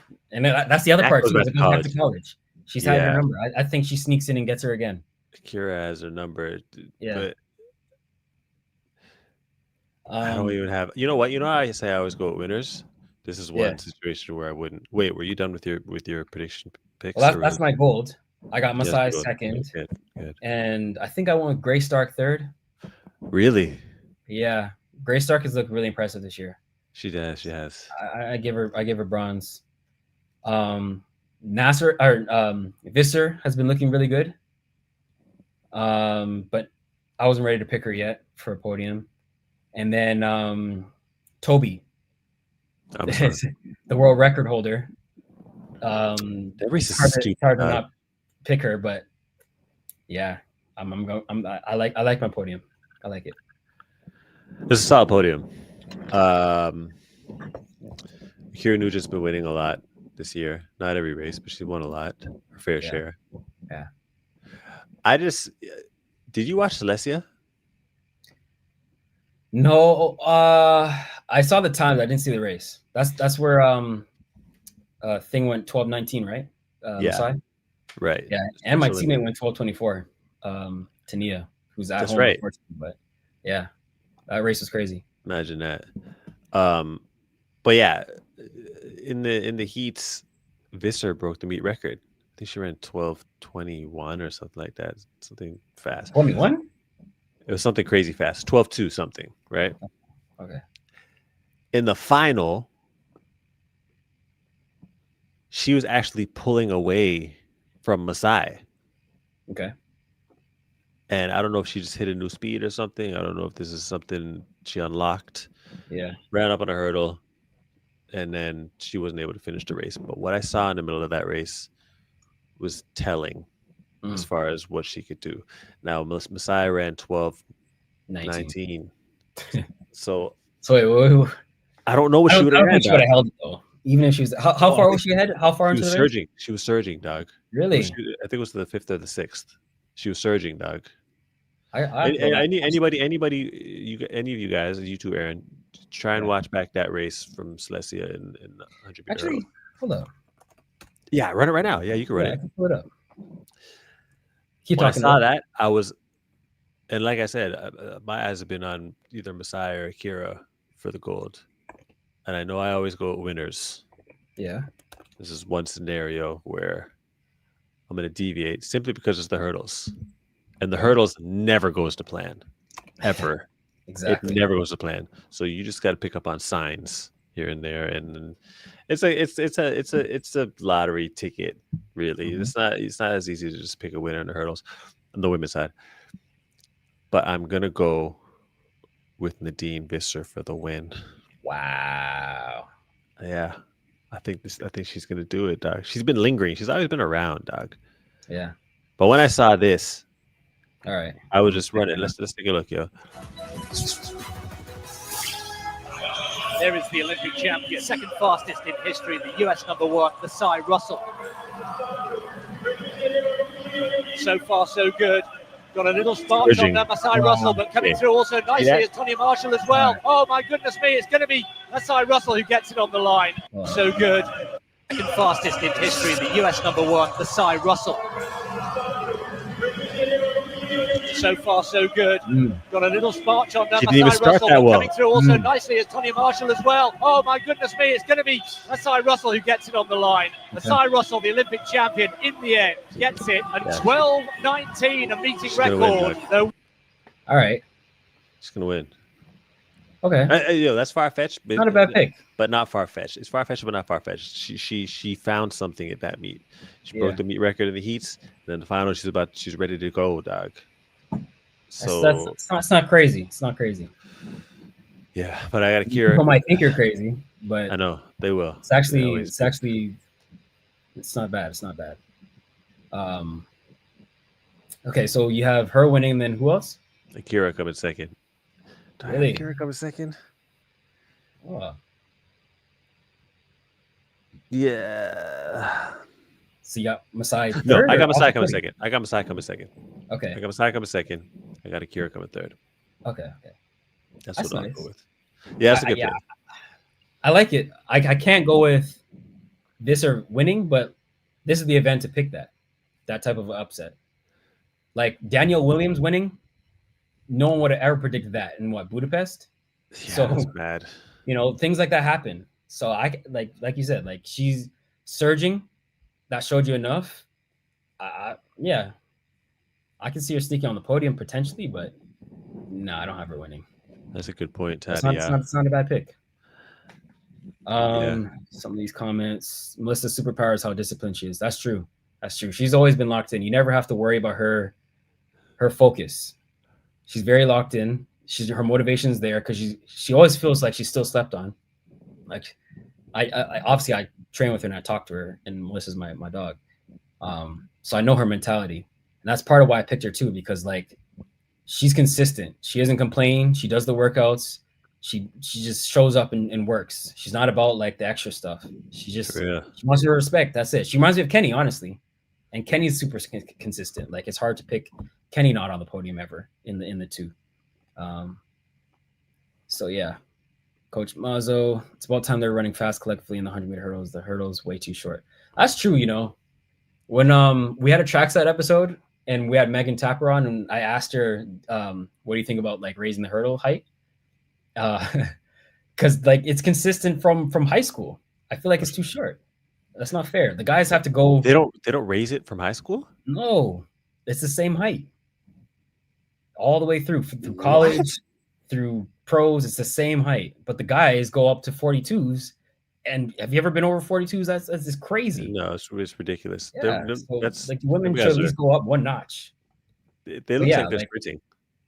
Yeah, and at this height, like I wouldn't be surprised if a girl goes 11 one day.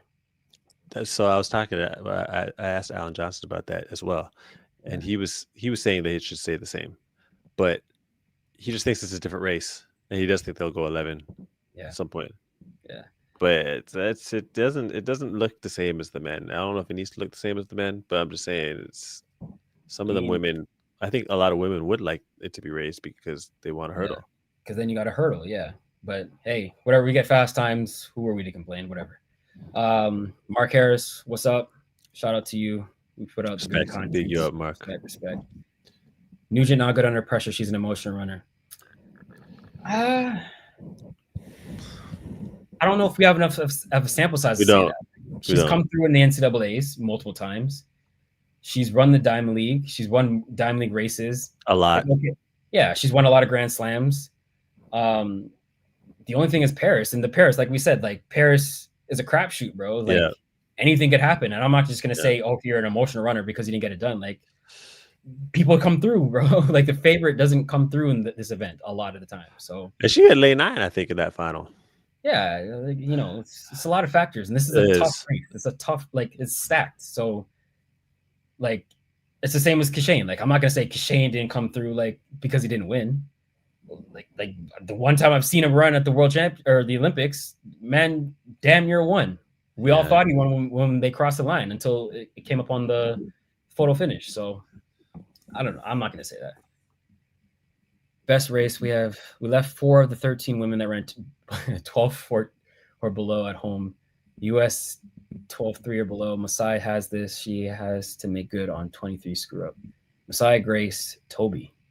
Okay. Whoa. Okay. No Akira on the podium. Wow. Yeah. Let's see. That's not even crazy because her SB is not a lot, but like she's run 12:30, which is crazy fast. But like the other girls have run 12:2 or faster. And the other thing too is Tia Jones isn't there. She got hurt. That's another 12:1 runner. That's how deep this event is. 12:28. See, if it's 12:28, I got Akira all day. She's got that. Yeah. Anyone can floor it, but you have to control the car. That's a good point. Yeah, I think that's about Visser. Anyone can floor it. So you could surge, but you gotta go all the way through. Nadine can never. I think Toby Forum from 2022 is back. I'm going Toby. Yo, she ran 12:2 this year. I mean, that 12:1, when she ran that in Eugene, came out of nowhere, kind of. I wouldn't be surprised if we went back to 12:1 again. I'm gonna be honest. Really? It's in her wheelhouse. Like these things, like I said, this event is unpredictable. So like whoever we think is gonna pop off will probably underperform a little bit, and who we think is not gonna perform will shock. That's why I went with Akira, because everyone's saying, okay, Masai's got this, she's the favorite.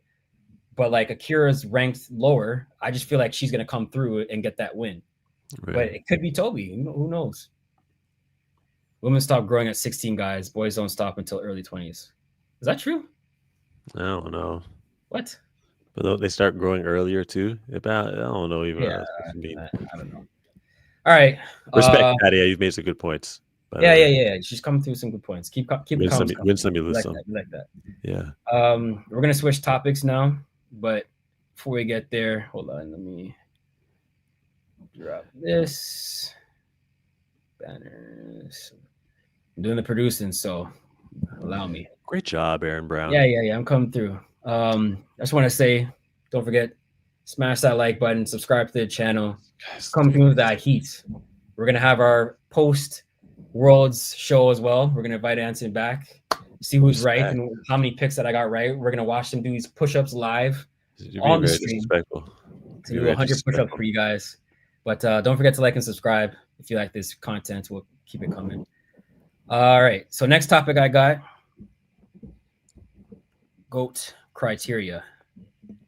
So I don't know if you guys have seen it. You guys should have seen it. If you're following the Track and Field Network, you would have seen it. But there's been a lot of GOAT talk lately.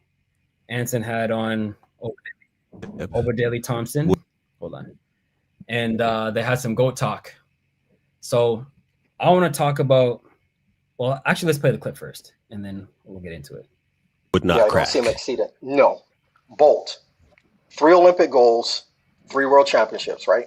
And at his prime, he set, 3 world records, 972, 969, 958. He has 3 of the top 5 times ever, 958, 963 in London in 2012, and 969. Carl, 2 Olympic goals, 3 world championships.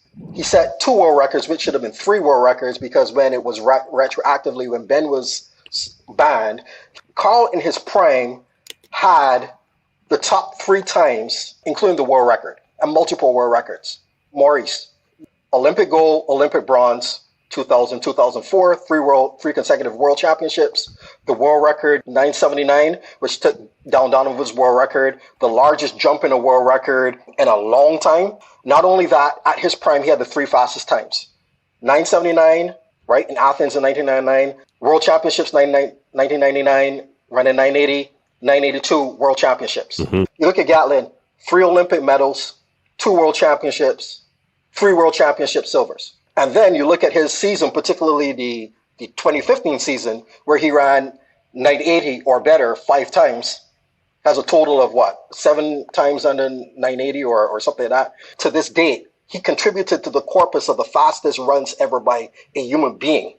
Linford Christie, Olympic gold 92, Olympic silver 1988, World Championship gold 1993, World Championship bronze 1987. When Linford Christie ran his best 987, the world record was 986. He was number 2. Contributed 3 of the top 10, including the number 2 performance of being 100th off the world record. And finally, Donovan, at his very best, World Championships 1995, Olympics, winning and setting the world record. And then he comes back and has a silver behind Maurice when Maurice is ascending part of Noah's issue is that if you look right now, Noah's equal to the number 12 fastest individual.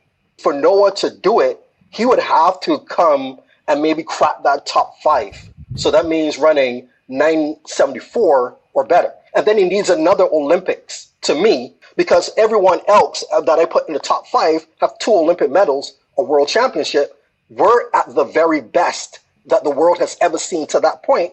And Noah simply doesn't have that. Okay. All right. So shout out to Oba.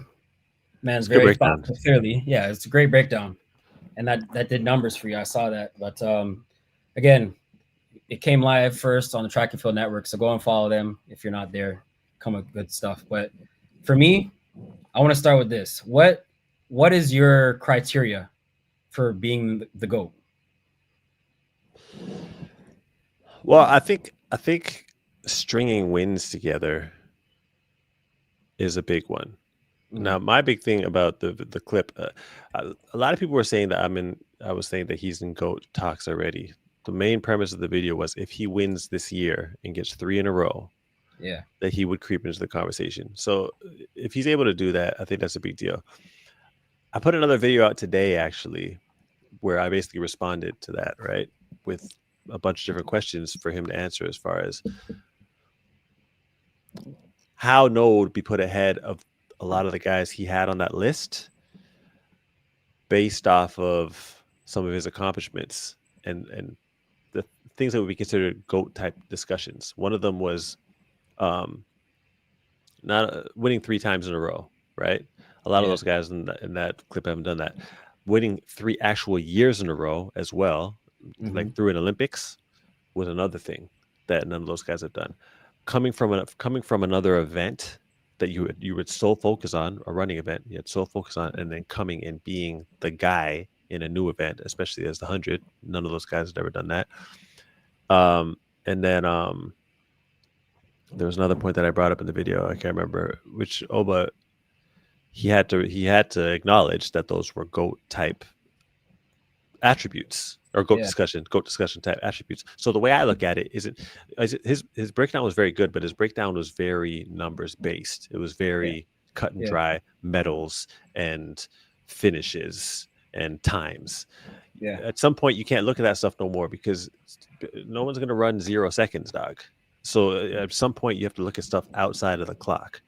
Especially when the world record is, and another thing, when the world record is 9:58, we can't use the world record that much as a barometer because no one's going to run that for a while, dog. So we got to look at other things. As far as other things, there's other things that he does that would put him in that type of position. He wins a lot. He wins when the other thing I said was how many of those guys won when they weren't favored to win. I don't think he's ever been favored. I don't even think he's favored this year. So if he won again this year, 3 years in a row, like we gotta look at some different things here, dog. He's doing some things.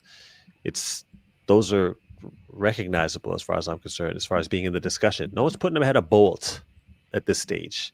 Even if he wins this year, no one's putting him ahead of Bolt. You're talking GOAT discussion. You're talking about GOATs, people that have done some things that have never been done before in history, that are staples in 100-meter history. I think that if he wins this year, he would be definitely one of the names. Okay. All right.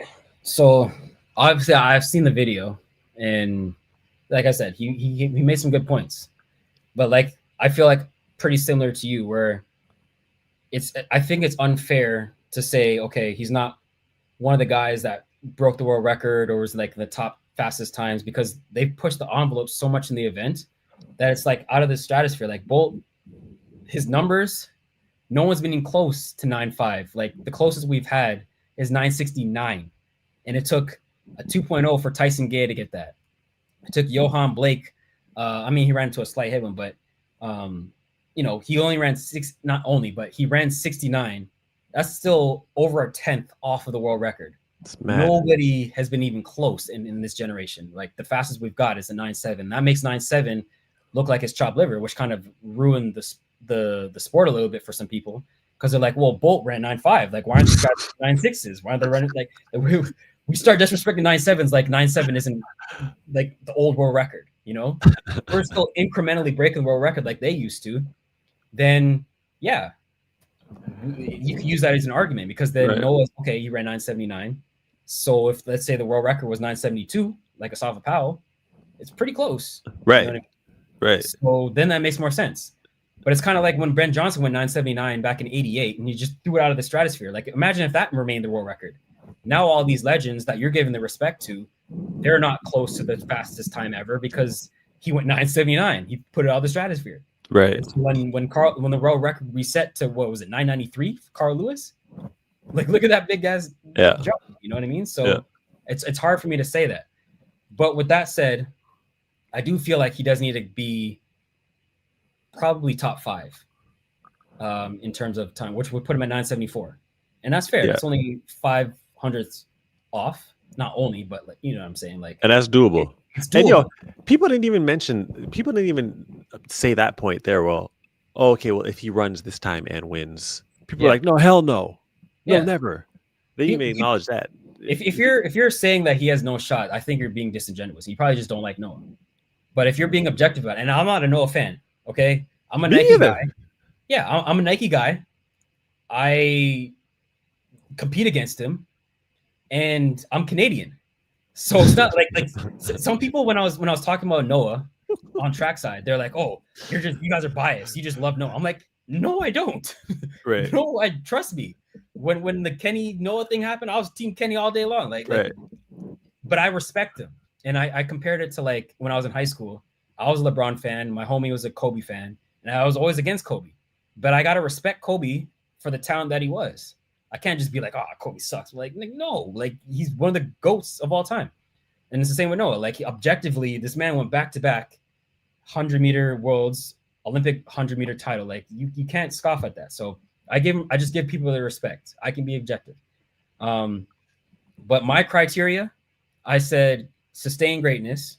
So how long are you great for? Like not just a flash in the pan 1 year. Like how long can you be great? Like a Shelly Ann Fraser-Price has been great forever, you know? Then I go peak performance. So how high was your ceiling? So that could be, did you set a world record? Did you where do you rank on the all-time list type of deal? And then head-to-head matchups against other greats. So like who did you beat in your era? You know what I mean? So the other greats in your era, how many times did you beat them when you lined up? I think that's very important for the great GOAT debate. And then fourth, I got accolades. So that comes, you know, like your other medals. So like, for example, Noah's 60-meter stuff, if you want to throw that in, that could be a factor.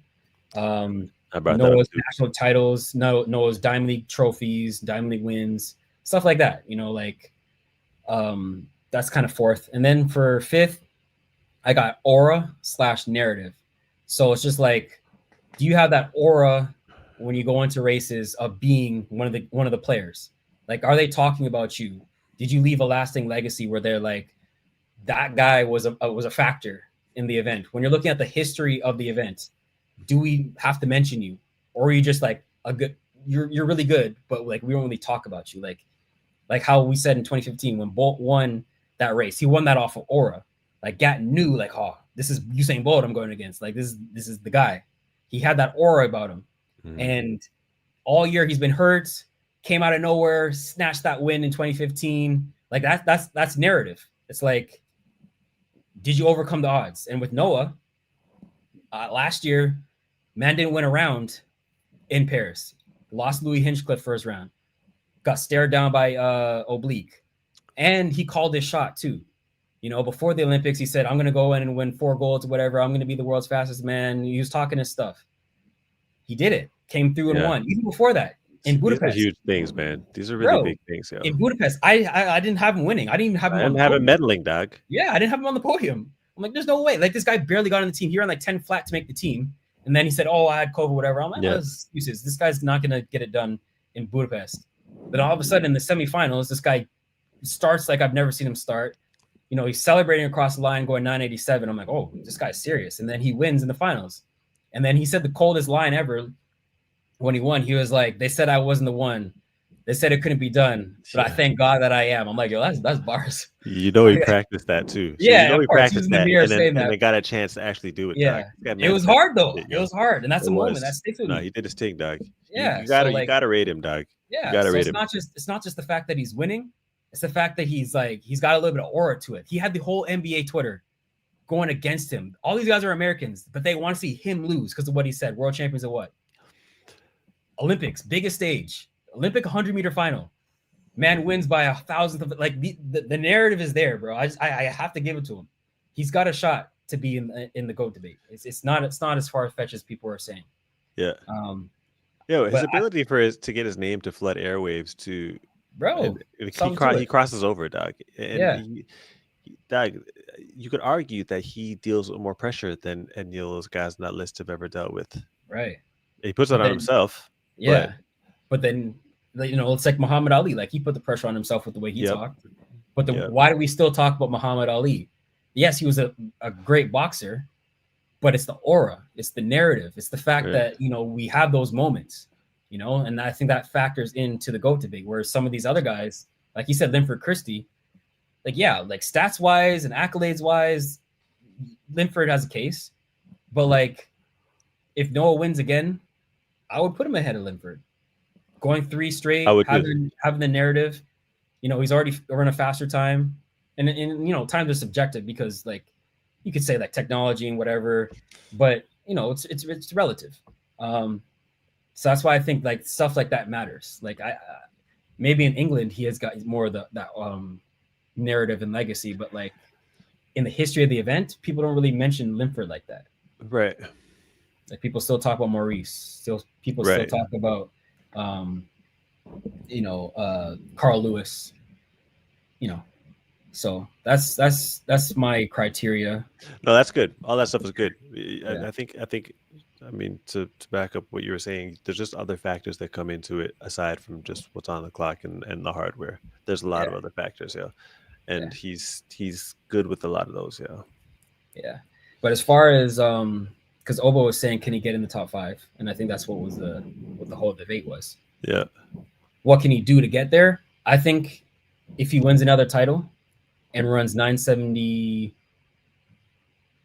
I think at least 975 or better, I would put him in the top 5. Right. You definitely put him if he does that. You put him? If he wins, I'm putting him in there.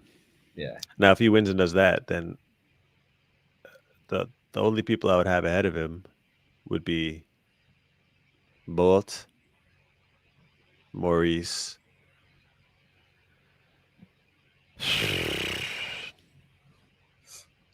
I think that would be it. Really? Ahead of Carl? I mean, okay. He'd be ahead of Carl. Ahead of Justin too? Yeah. Wow. He'd be ahead of Justin too. Well, now Justin. Who's your top 5? So Justin would be right after him. Right now? Yeah, right now. Right now it would be Bolt. Okay. Maurice. Okay. If we're strictly talking 100, actually. Yeah, just 100. Let me start over. We're strictly talking 100. Yeah. Everything on the table as well, right? I'd have Bolt. I'd have Ben. Okay. I'd have Maurice. Okay. I'd have Justin. Okay. And then I would have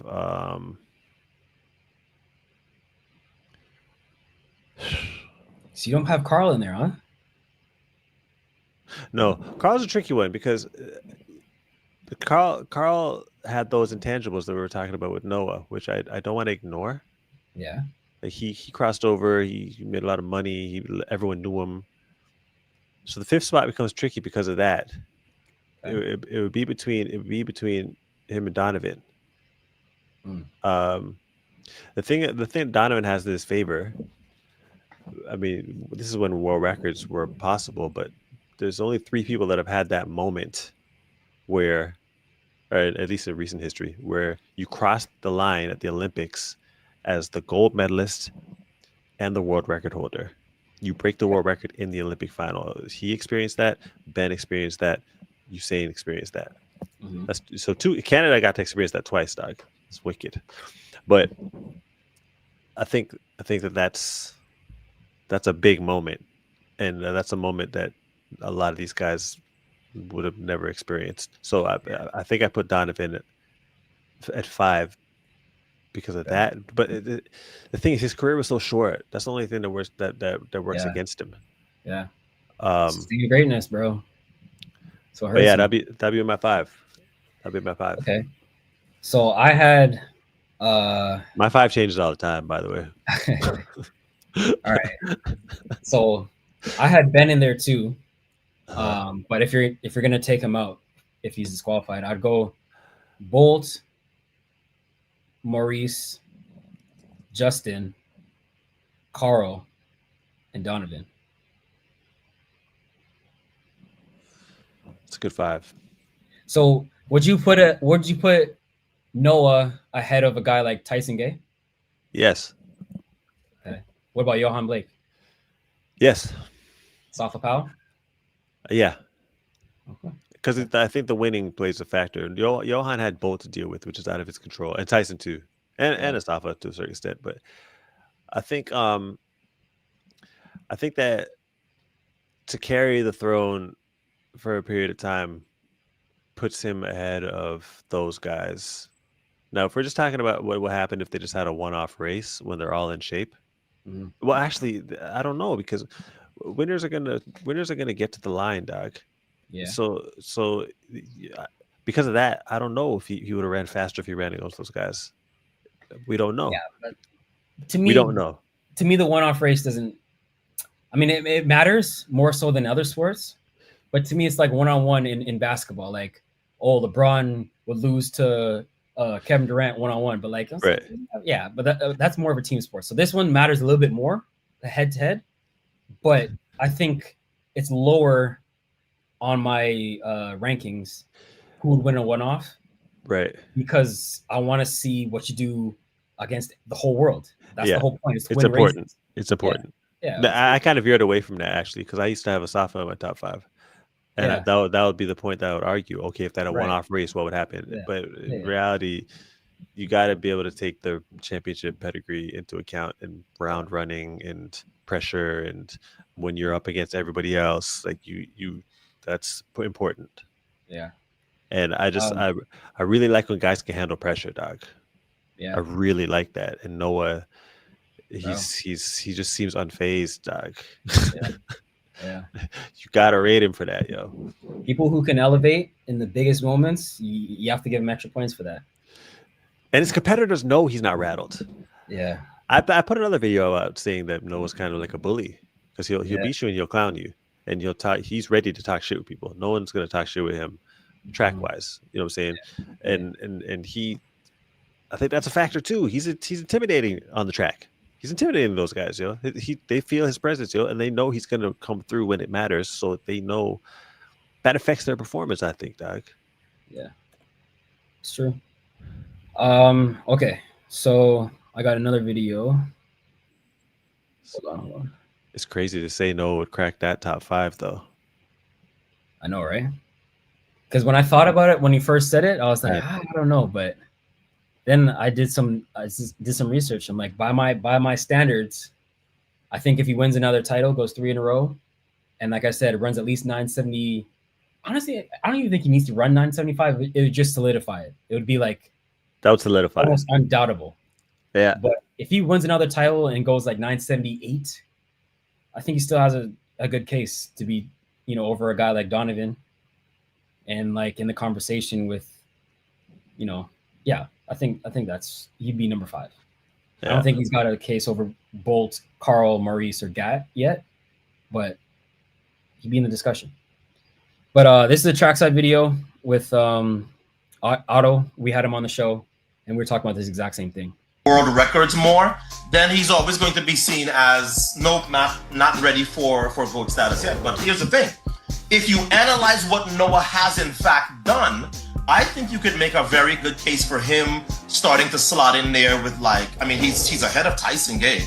He's never lost outdoors at the World Championships. Think about that for a second. You can't poo-poo somebody who is the world and Olympic champion in the 100, has three outdoor 200-meter titles, and he has the American record. And oh yeah, he's very competitive on the all-time list, certainly in the 200. So no, Noah is, I think a lot of people are underrating Noah. And let me say this about Noah's tactics. I think Noah's mindset is, you ain't got to like me, but the stuff I am doing has gotten me from 7th place at the US Olympic trials in 2021. What do I have now? Oh, that's right, the world and Olympic titles in the 100, which maybe even Mr. Bolden and his all-knowing self couldn't possibly have predicted 4 years ago. So I'm like, whatever Noah's doing, it's working. So I understand why he does it.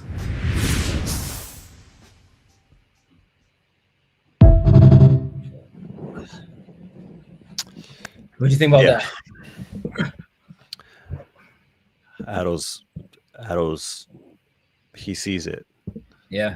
He sees it, dog. And we kind of touched on the 60 a little bit. We know how I am about the 60, dog. I think 60 is a factor. Yeah. What I as far as coming into this discussion, as the 100-meter champion, I look at other skill sets you have. So he's able to, as a 100-meter champion, was able to win and be the best at the 200, and also almost won the indoors in the 60.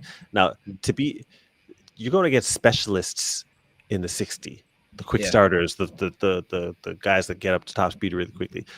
The 200, you're going against all those maintenance guys, the strong guys, the bend runners, and then the hundreds, obviously, dog. But you're able to beat all those guys. You lose to the world record holder in the 60, dog.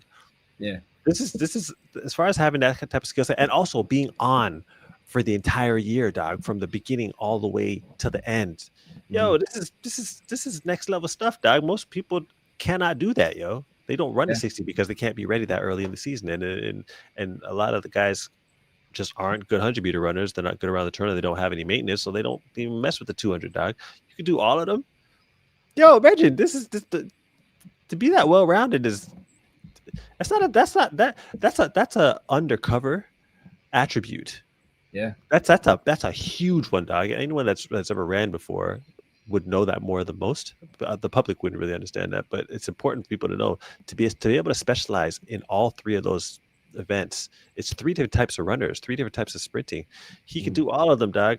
That's not normal, yo. Yeah. So how much do you factor in the 60 when it's talking about like 100-meter guys? I think it's important because it's a speed race, dog, and I think it's a display of how good you are in the early part of the race. I think the 60 is an early part type race. The 200 is a latter part maintenance type race, and the 100 is a balance of the two. So it's overall speed. So I think it's important, you show some huge capabilities if you're able to get into the race early with some of those guys that specialize in that. Yeah. That's a big thing. I'm a big 60 guy, yo. A lot of people don't talk about it much because it's just because a lot of people don't watch it. But as far as actual racing, what it means, dog, it's a hard race. I think it helps, but again, it's lower on my ranking wise. Like if you're starting to nitpick, then I think you can throw in things like that. But if you look at like Maurice Green, 60-meter old world record, 1 world indoors, Gat, 1 world indoors twice. But the reason why I was asking about the 60 is because I'm like, okay, well, what about a Christian Coleman?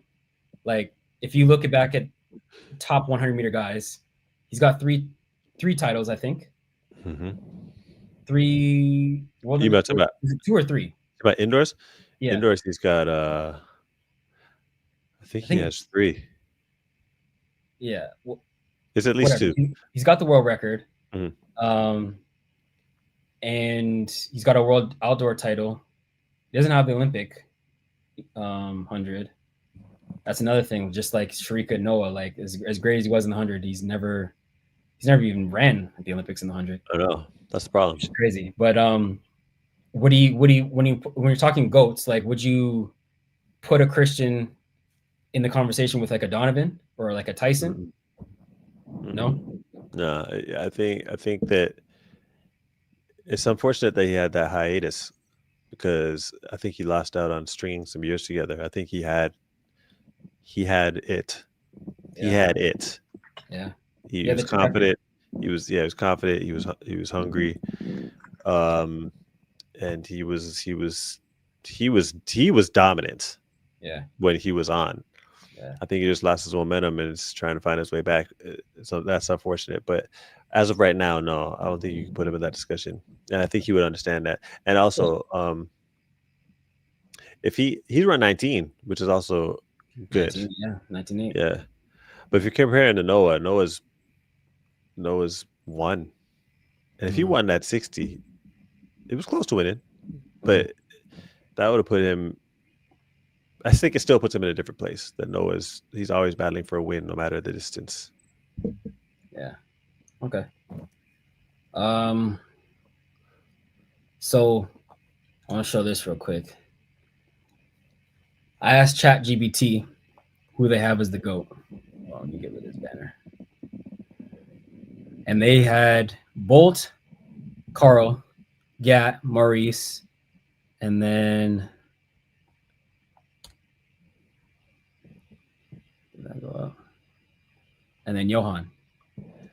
So wow, that was ChatGPT, but I think it was a little outdated because it didn't have Noah's Paris win.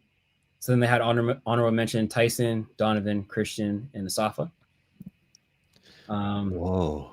But then I put in with the assumption, or not the assumption, like I added the fact that Noah won the 100 at the Olympics and he has the Olympic title now. So I was like, okay, does that change anything? So then they put him number 4 once I added the PR of 979 and the Paris win. So they had him ahead of Justin, which I think is a little crazy. But based on their factors, like ChatGPT is crazy. They had like a whole criteria list and like a point system and stuff. Yo, that second question, they asked a question on the go to the previous page again. Can you go back to the previous page real quick? This one? Do you want me to rank this purely on fastest times or on championship pedigree and dominance? That's a really good question. Did you respond to that?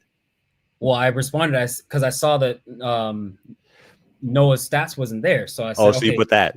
I said, update the list with Noah's gold running 979. And right. That's when they did that. If you go back to it later and that question is still there, yeah, I'd be interested in knowing that answer, Doug. How they would rank that. Yeah. But then I said, okay, what does Noah have to do to crack the top 3? I think question. I said. Where is it? Hold on. I think it's this Big one. up, Philly. All right, so it was, they said he'd have to win a second 100-meter gold. That would make him pass Maurice and Justin. So that's weird because then they already had him passing Justin, but then they're saying that. Anyways. Yeah, it's okay. It's learning. It's still learning. It's still learning. It's still got some kings, but a second gold, Olympic gold, would pass Maurice. And to seriously challenge Carl for number 2, he'd have to run 9.6 and maybe win 3 Olympic titles, which is in Brisbane. And then they said Bolt will still be unmatched because of his resume. So at that point, Noah would go down as top 3 all time in the 100, arguably number 2 if you weigh in the 200 dominance, which obviously I asked it just 100. And then it asked me if I want to make a graphic. So I said, yeah. And so this is the path, according to ChatGPT, to be in the top 5. So he already won Budapest. He was outside the top 5 in their opinion. 2024, he won Paris, and that cracked the top 5, past Johan, Tyson, and Donovan. And then if he defends his title in 2025, that solidifies him in the top 5 and closer to Maurice and Gatlin. And then if he wins in 28, that's when he goes ahead into the top 3 all time behind Bolton and Carl. What do you think about that?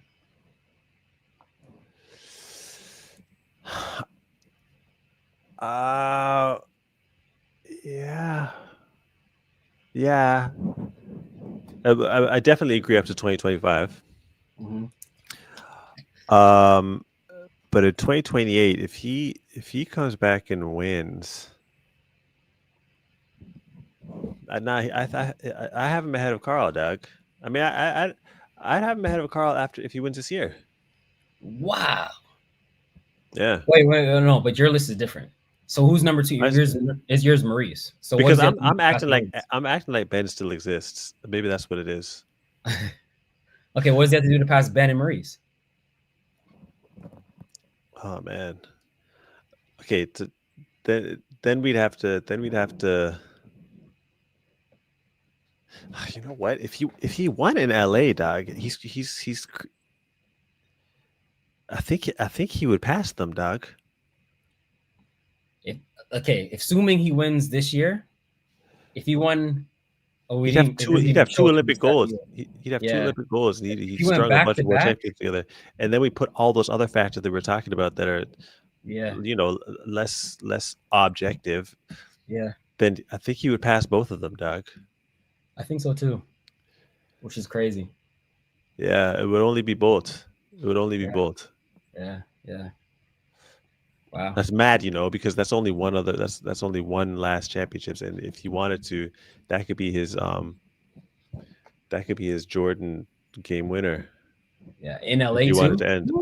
I think he would stop after that. Yeah, and he would actually have a better exit than Bolt. So if you really want to get controversial, if he left with a better exit, no, don't go there. Don't go there. No, it would be a real conversation as far as. I don't like to just look at the clock, dog. But it's not even just the clock. With Bolt, it's more than the clock. Like that's like saying MJ's GOAT debate is only the rings. Like I give him more respect than that. He's got the resume too beyond just the rings. I understand that, but I'm just saying. There's it's more of a debate. It's more of a debate, man. Okay. So he's got a conversation to be the 100-meter GOAT if he wins this year and in LA, in your mind. Let me ask you a question. Do you think that do you think it's easier to run when you know you're going to win? No. You think it's harder? Yeah. When you know you're going to win? Okay. When you're expected to win. Okay, if expectations. Really? Yeah, okay. I think there's more pressure on you. Because I look at it like, I just use this for an example. When I go into Canadian Nationals, how I approach it. When I'm the favorite, I feel confident. I feel more confident. Like, okay, I got to get the job done. But all the weight is on me. Like, I can only go down. I'm expected to win. But when it's like Andre or Jerome or whoever the hot guy is, Brendan, whatever, then I'm like, I got nothing to lose now. Like, I'm not even supposed to win. And so, like, I feel like I have more to gain. Right. Okay. So maybe I asked the question wrong. Expectations, I totally get that. But say you know you're going to win. Yeah. So you just know you're the best. You know. Yeah. If I come in and my season's best is 9-9 and everyone else is 10-2, then yeah, I'm going to play around with my food. I'm going to clown. I'm going to, Right. Yeah. And I think Bolt had that luxury throughout his career, where aside from 2015, I think for the most part he was playing with food, dog. I don't know. I think early on, like 2008 for sure. 2008 for sure. 2009 for sure. Yes. What? Absolutely. Yes. Yes. Okay. 2009. 2012. I don't know. He lost trials to Johan. Remember that? He did. But sometimes you lose and you just know you're better than these people, dog. I don't know if he saw his doc, but he basically I did. Yeah. He wasn't really. He had to put in the work. So yeah, of course he's got the confidence, but I don't think it was like 2008, 2009 level confidence. Like I got this in the bag. No, I think he got a bit complacent because it was so easy, and I think when he lost, it kind of woke him up. Yeah. So I think being in that position where you're like, I can win, so whatever, and then you lose, and they're like, okay, wait a second, let me dial in, and I know if I dial in, I win, and you win. Yeah. So he was 2015 on. I think that went away because Gat was his main competitor. In 15 and 16, you can make an argument that Gat could have won. Yeah. And both just won on Aura. And then obviously 17, he did lose. So. Right. Yeah, I think 2008 to 2012, probably he felt that way. But like after that, or maybe, I'll go 13 too.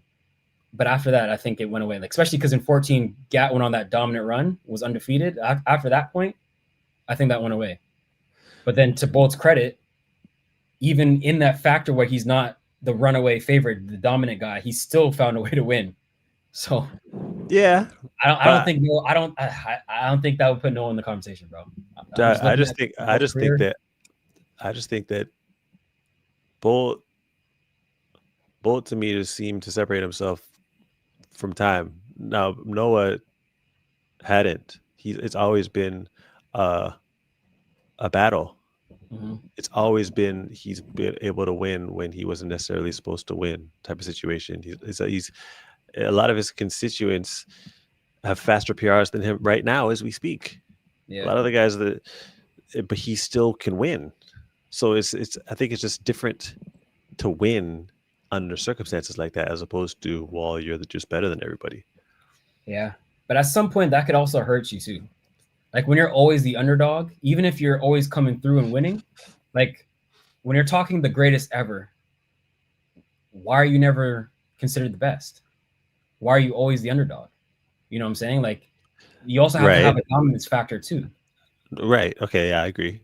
And it's funny that I'm saying that because it's like, if you look at the MJ LeBron thing, I'm taking your stance with the MJ, where it's like, well, he was always the guy. And my argument in that was the opposite of what you're saying, where I was like, well, how many times was he the favorite in the finals? Like he always had, not always, but a lot of the times he was the worst team and not expected to win. And sometimes he did win. So yeah, I don't know. It's nuanced, but the thing is in basketball, I mean, across the board, the point remains the same. So I do see what you're saying. I just think in basketball, because there's so many variables to be able to pull out a win, and because there's so many opportunities to make up for mistakes and losses and shit like that, you're playing in series and stuff like that. It plays less of a factor as far as the better person more than likely is going to come out in a series, right? That's a 7.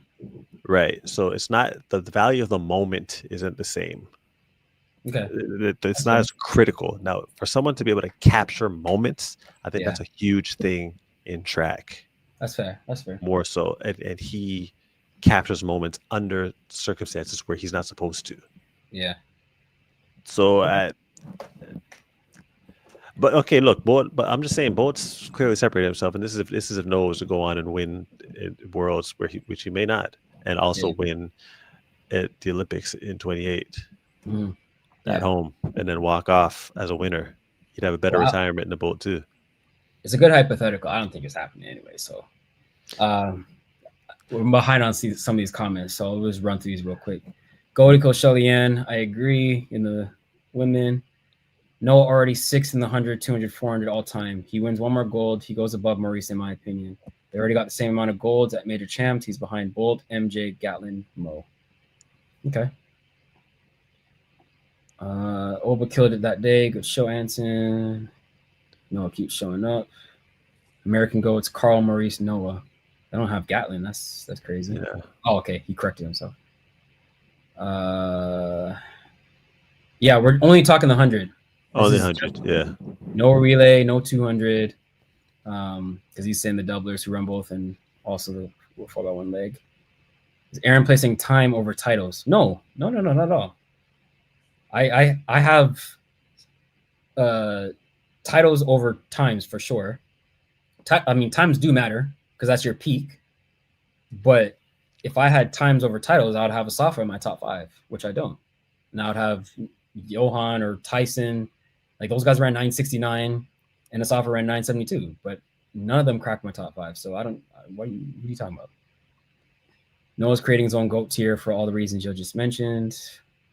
Hold is watching watching track right now. Y'all should thank Lyles. Hey, I can't argue with that, bro. Huge factor. I can't argue with that. LeBron is going to watch World this year because of Noah. He said that? No, but all the basketball players will because they're dynasty and lose.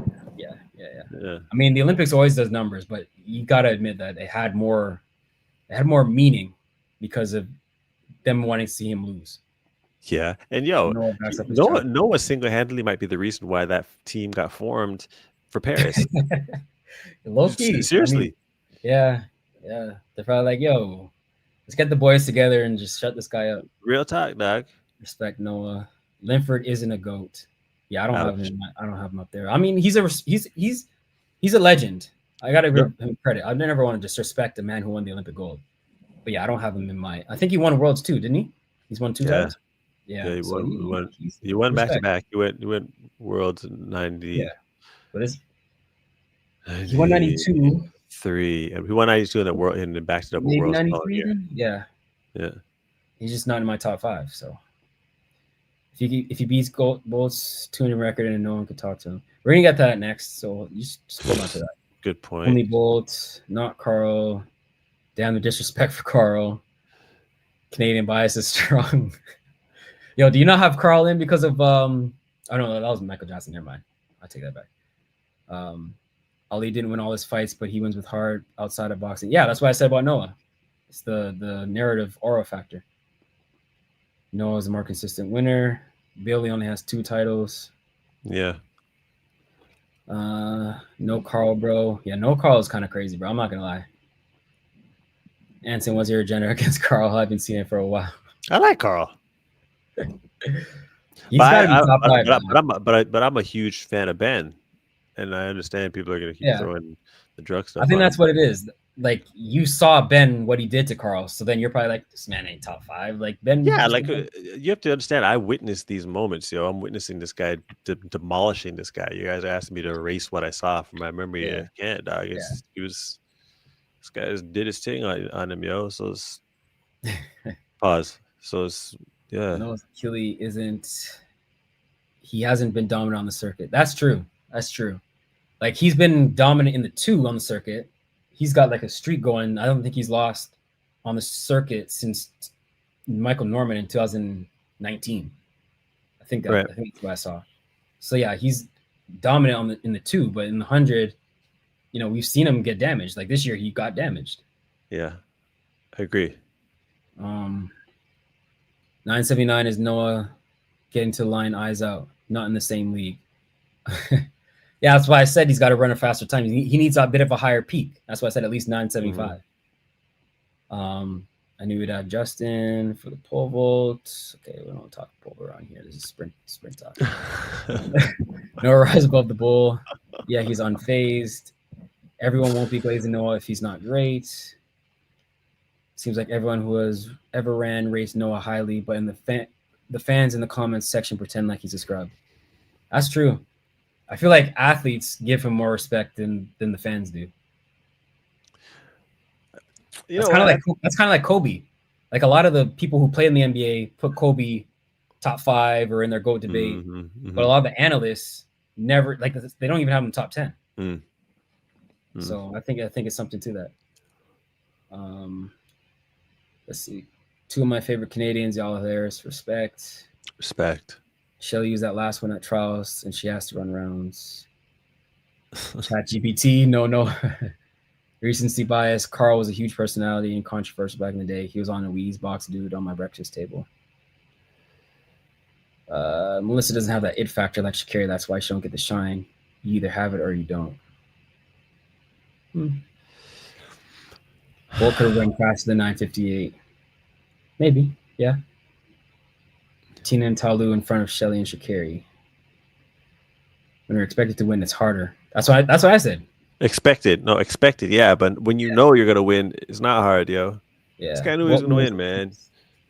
Bolt knew his opponents. He knew he would win. How to get more North American viewers? Should events be dropped in track field? Yes, I think so. Hell yeah. Yep. All right, last comment. AB, I agree with your top 5. Noah can be in the top 5, but he's still got to prove he deserves to be in the top 5. As long as what actually happens in Worlds and beyond. Okay. Yeah, we'll see. Worlds will change a lot. And that's good. We want stakes. Like, Worlds actually matters. Yeah, trust me. We got to move on. Damn, huh?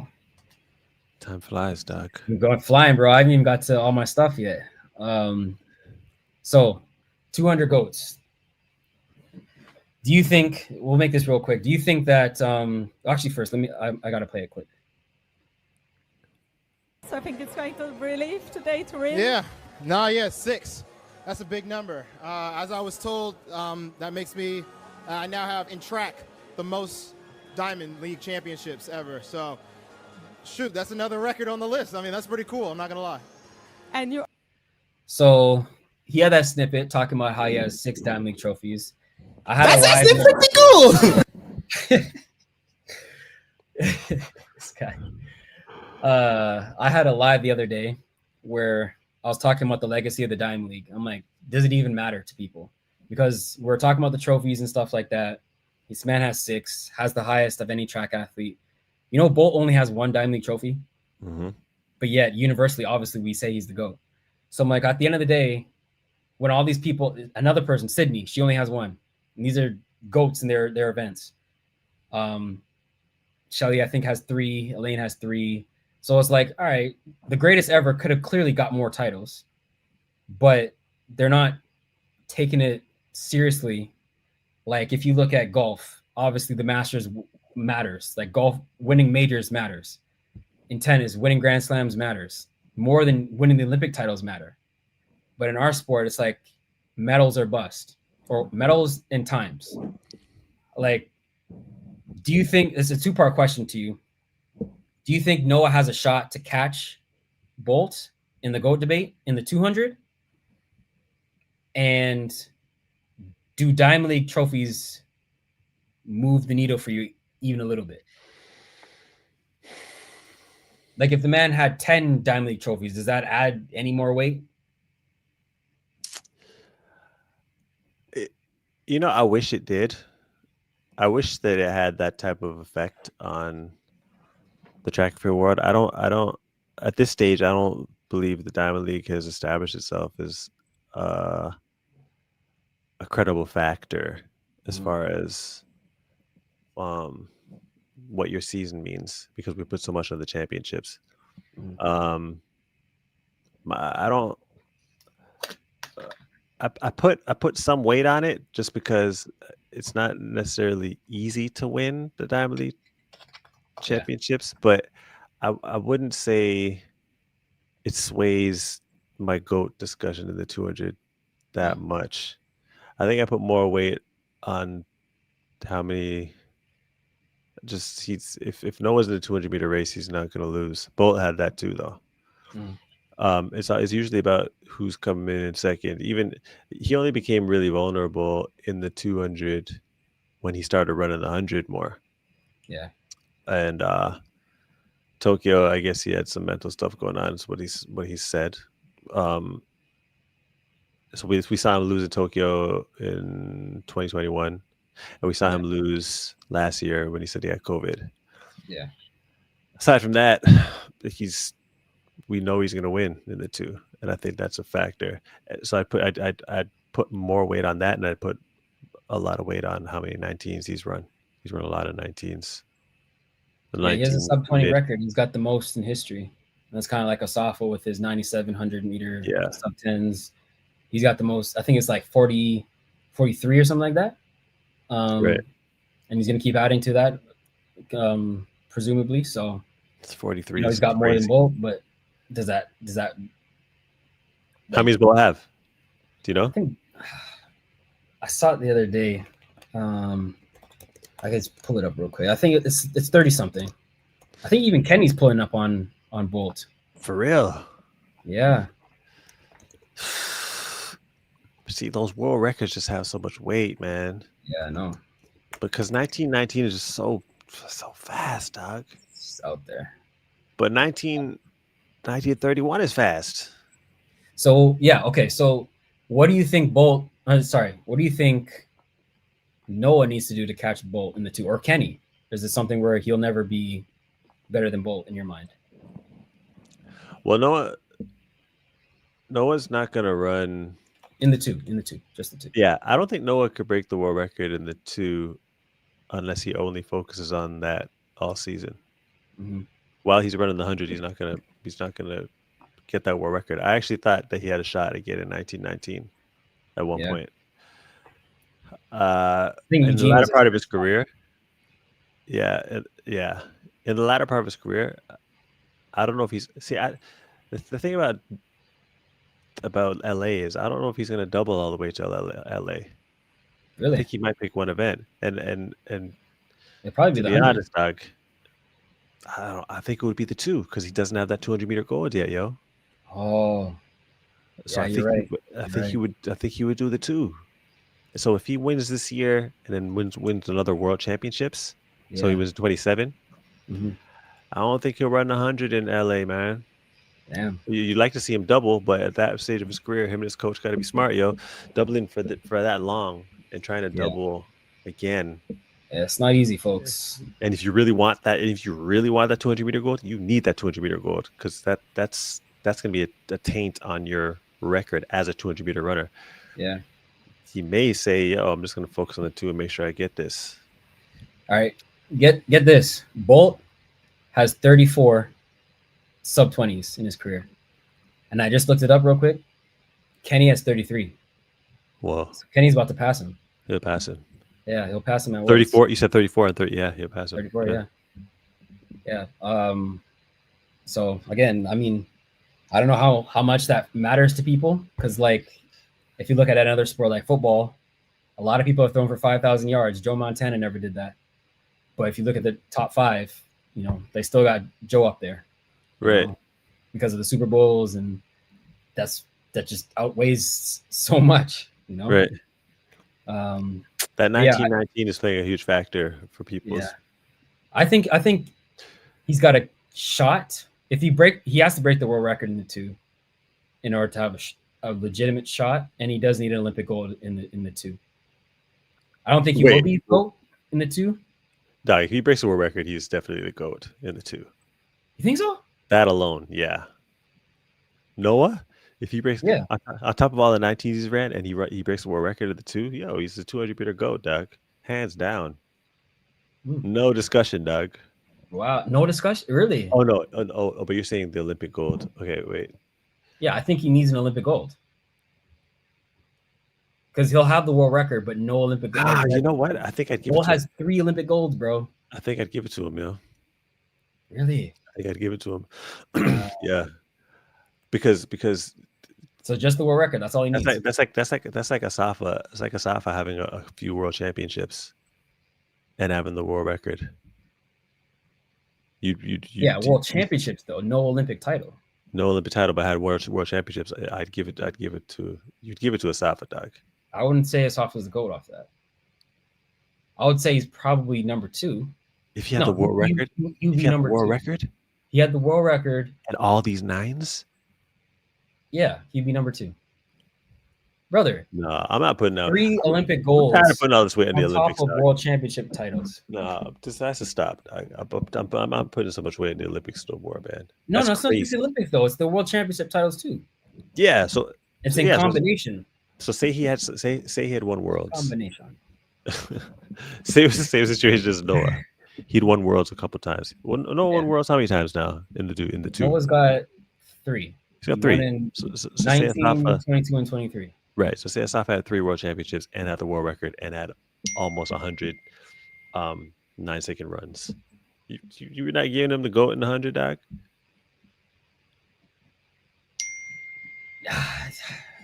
Bolt's going to go down to 3rd with 19 runs. Yeah, Bolt's going to go down to 3rd. Yeah. Because Bolt has 2008, 2009, 2012, 2013, 2015, 2006, 600-meter titles. 100, yeah, and 200. So 6 versus 3, bro. Like, I'd still say Bolt would be the GOAT, even if you gave Asafa 3 titles. Unless. And he had the world, and Asafa had the world record on top of it, Doc. But hold on, if Asafa was beating Bolt to win those golds, that would change things for me. But in this scenario, Noah's not racing Bolt. Right. But he is racing. But technically, Kenny if and Noah Togo, who yeah, are approaching the discussion of top 5, I would say, in the 200 meter all time. So would he have to be beating Bolt at championships or just beating him? At championships. Okay. Yeah. It'd be a discussion. It'd be a discussion. But yeah, if Noah, for me, he'd have to win Olympic gold in LA. He'd have to win another title, and he'd have to break the world record. So another world title, another Olympic title, and the world record. I think to be that's mad, dog. The 200 meter go, yeah. All right, bro. This is you saying I think someone's blowing up your phone right now, saying, "Aaron, shut up! You're talking nonsense." That's read your message. You're reading nonsense. You're talking nonsense. Shut up. Man. All right. Let's see comments real quick. Yo, what's good? Wisdom, what's up, bro? It matters. No one ever ran 6 diamond leagues and won. Okay. It matters, but how much does it matter? How much? Not as much as it should. Exactly. Like if this was another sport where you won 6 how many majors, Grand Slams has he won? Yeah. Then we're like, of course, you won 6 Grand Slams. That's what we need. We need something at the level of that where it's like, okay, no. Exactly. How much does Diamond League final pay? Well, it depends on what event. If you're in Diamond League Plus, it plays $50K for the win. If you're in regular Diamond League, it's 30 bands. So, it's decent, but wait, what? Wait, the prize money now is 30K in Diamond League? It's been that. This year is the first year they went back to Diamond League Plus. After COVID, they went down from 50K to 30K. This year is the first year where only for the final. Okay. For certain events, they made a Diamond League Plus this year. Right. So like 100 and whatever, like they get 50K, but certain events still, even this year, are still at 30 bands. It always matters. He's been running those legs and winning. 1931 is not too far from 1919. Noah will do this. Someone posted that Noah actually had a better average than Bolt, with Kenny coming in 3rd. Yeah, that's why I said he's really close in the 2. I have number 2 all time. A lot of people still have MJ. I have number 2 though, and I think that's pretty. No, he's number 2. He definitely is number 2. Yeah. All right. We got to wrap this up soon, but I want to get to this. Let me just switch gears real quick. Hide this. All right. Let's talk a little Grand Slam, shall we?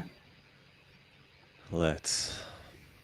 A lot of us knew that track needed something. He provided something. He didn't have to even create that league. He's actually chilling. He lives in Malibu. A lot of the success he has nothing to do with track. He has no real reason to even associate himself with track anymore. Him, in that position, took a step forward to try to create a reputable league. The Diamond League is cool for track fans. It's never going to cross over. It's been at least 15 years. It really hasn't evolved. There's still people complaining about a bunch of shit.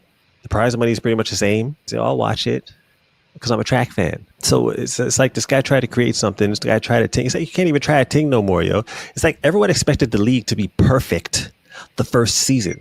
Every single league, whether it's the NBA, the NFL, the UFC, they all had some issues when they first started, yo. It was going to take a lot of money to make it look reputable. Have the athletes make some real money, not battling everyone, the best in the world, battling for a $10,000 check. A key investor pulled out. So some money that they thought they had, all of a sudden wasn't there. Some financial issues right now that they did not foresee. Shit happens. It's just left on Grand Slam and Michael looking embarrassed because it's like, well, you should be paying the athletes. The athletes get checks a year later sometimes. I also don't think it's a good look for the track community to be turning on Michael the way they are when he actually just tried a thing. And it was necessary. Come on, man. We could be something fresh. World is obviously going to be hype. Yeah. That's Worlds, though. We need something outside of that. For the most part, it's kind of dry, yo. And we all know this. No disrespect. And, yo, the majority of the people that are talking would never take a risk in their life. They would never put themselves out there to potentially fail. I think a lot of us would like to see the shit come back. Because I'll tell you this. In Philadelphia, when Melissa came off that turn in that 200, and started leaving Gabby. As it came to the rail, Ken, she started to pull away from Gabby, and the crowd started going crazy. And it was at that moment I was like, okay, this shit is here. This shit is here. What do y'all want? Do you want it to just stay the same way it is right now? With all the complaints, with the late money, with the lack of money, people not knowing when shit is happening, with having the trouble finding shit to watch on TV. You will be looking for streams all day and then going into the meet halfway through because you couldn't find how to get there. And then you got internet issues, you got connection issues, it's like, yo, we alleviated all that shit. I don't understand what y'all want. Shout out to Anson for that. I agree with so much of what you said in that video, bro. Like, I saw you took some heat. A couple of people were talking about that video, and you had a lot of people talking crazy in the comments. Yeah, you know what? I was like, yo, like, I saw you were there obviously as a broadcaster. I was there as an athlete, so we have different perspective, I think, from people who just watch on TV. But for me, it's like you said, the most profound thing you said in that video was, a lot of people who are talking would never take a chance. And for how long in this sport have people complained about the status quo of track and field? And then someone comes in to try and fix it.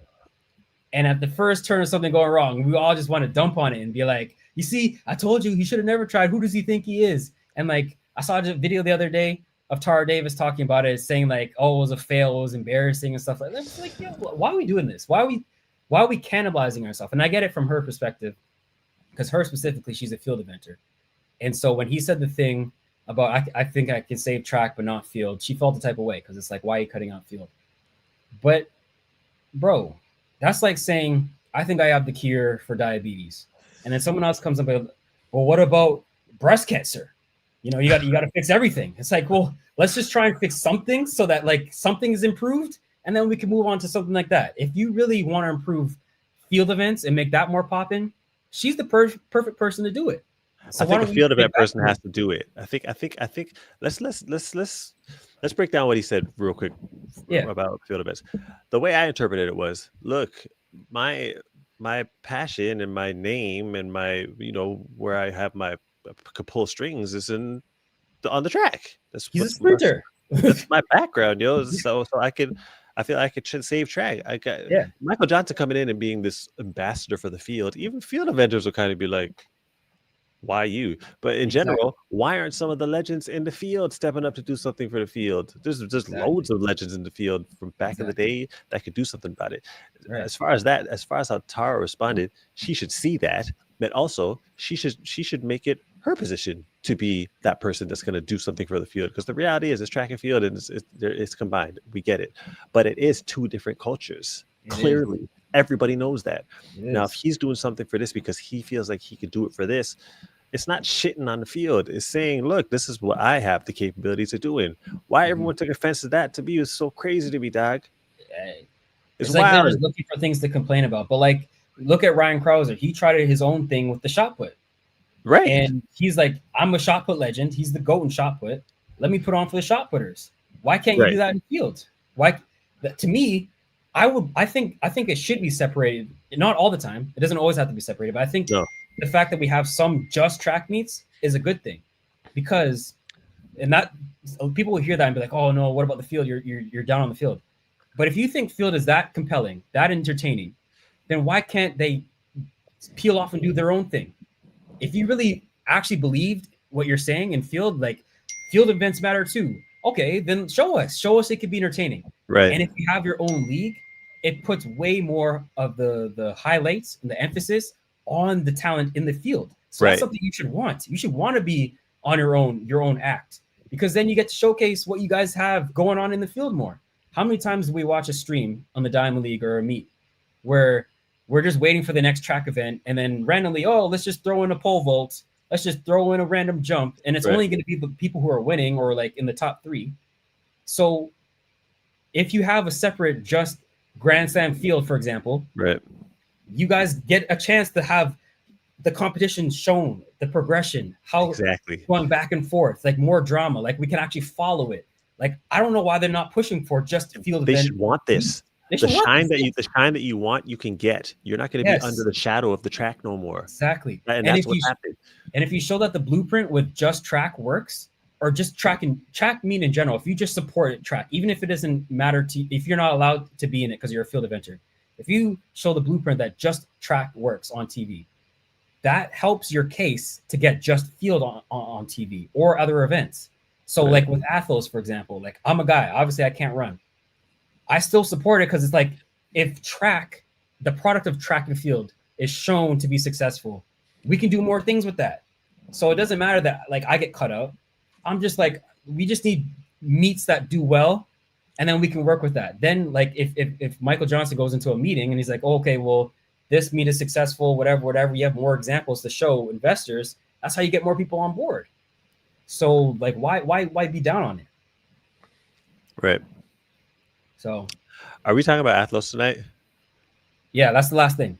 Okay, yeah, because there's some stuff I wanted to say about that. But all right. as far as how people responded to that field comment, it's the context was taken out of whack, and people went wild with that, yo.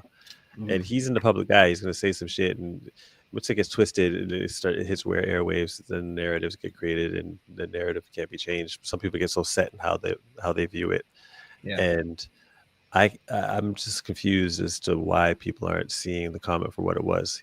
I don't see Michael Johnson as someone that can save the field.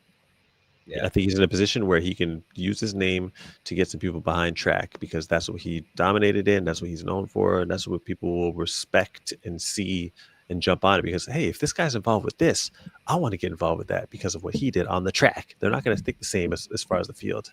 Yeah.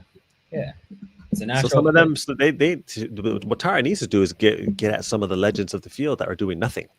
Right. If she really wants to put her energy into something, that's what she should be doing, and also setting herself up to do something herself. She's a smart woman. She got a lot going for her. She got charisma. She could speak.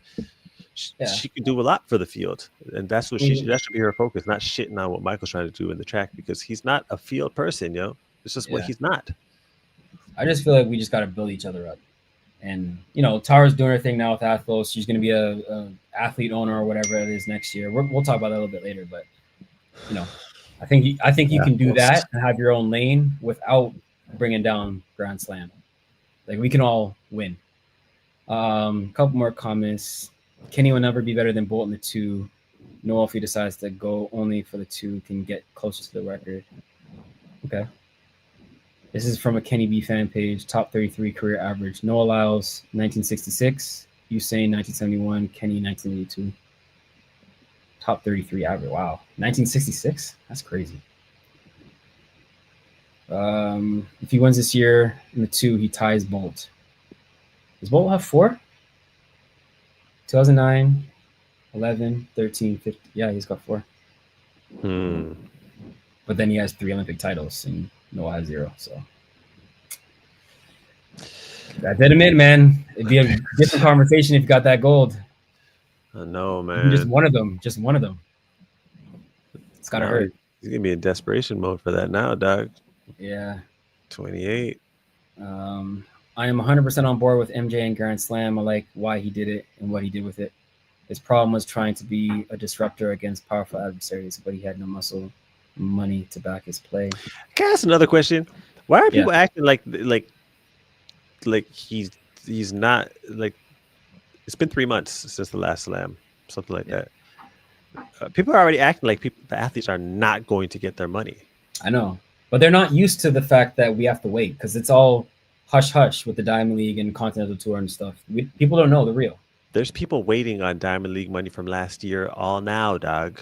I know. It's like the Diamond League just chilling while all this money talk is happening to Michael. And in reality, they've been doing this for years, dog. Money being mad late, yo. You ever seen that Homelander gif where everyone's clapping for him and he's like, oh, okay, like, yeah. It's like the Diamond League. That's exactly what it is. Yeah, being celebrated while Grand Slam gets all the flack for stuff that they've been doing for decades. Or decades. I think they started in 2025. It's so weird. Someone said, I was at Grand Slam in Miramar. What was your experience like? I'm curious. Bizarrely, they were dumping on it before it even started. I've got questions. Exactly. They just wanted it to fail from Jump Street. When do we ever get a pro track meet in Miami? One of the best meets I've ever been to. Oh come on. Crab in a barrel mentality. Exactly. Field events, distance, and marathons have been exclusive events for a long time. Bro, that's another good thing too. We have road races. We have marathons. Been having them. And nobody bats an eye. Nobody says anything. No one. And distance, honestly, like how they just had track separate from field, and you said like track is a different sport than field. I think distance events is different than sprinting. And a lot of the times it ruins the momentum of a meet when you go from sprint to just field. It's a different fan base. So we could go even further. We could separate it more. I don't think that would be a problem. You know what? I think it would be cool to bring everything together for championships. Aside from that, everything gets their own shine. It really, the field should want their own shine. You know, people can actually go through the event with people and learn who people are, pay attention, understand what the event. You mix it in with track, it gets lost. You know, it's getting lost. Right.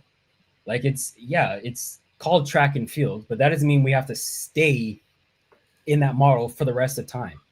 No, like people are so afraid to separate and try different things here and there. Like when we have street events in the middle of Boston or London or whatever, those are dope. We don't always have to have field though. Or like when they have the field events in the middle of the town, like for ATHLOS, they're having the long jump in the middle of Times Square. That's dope.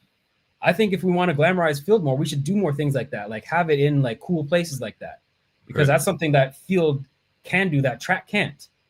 I mean, you could have like maybe 4 lanes or whatever, or 6 lanes and make it smaller, but we can keep the same essence of a field event the same, where it's just one person at a time, easier in more obscure places that are cool. That's the advantage they have.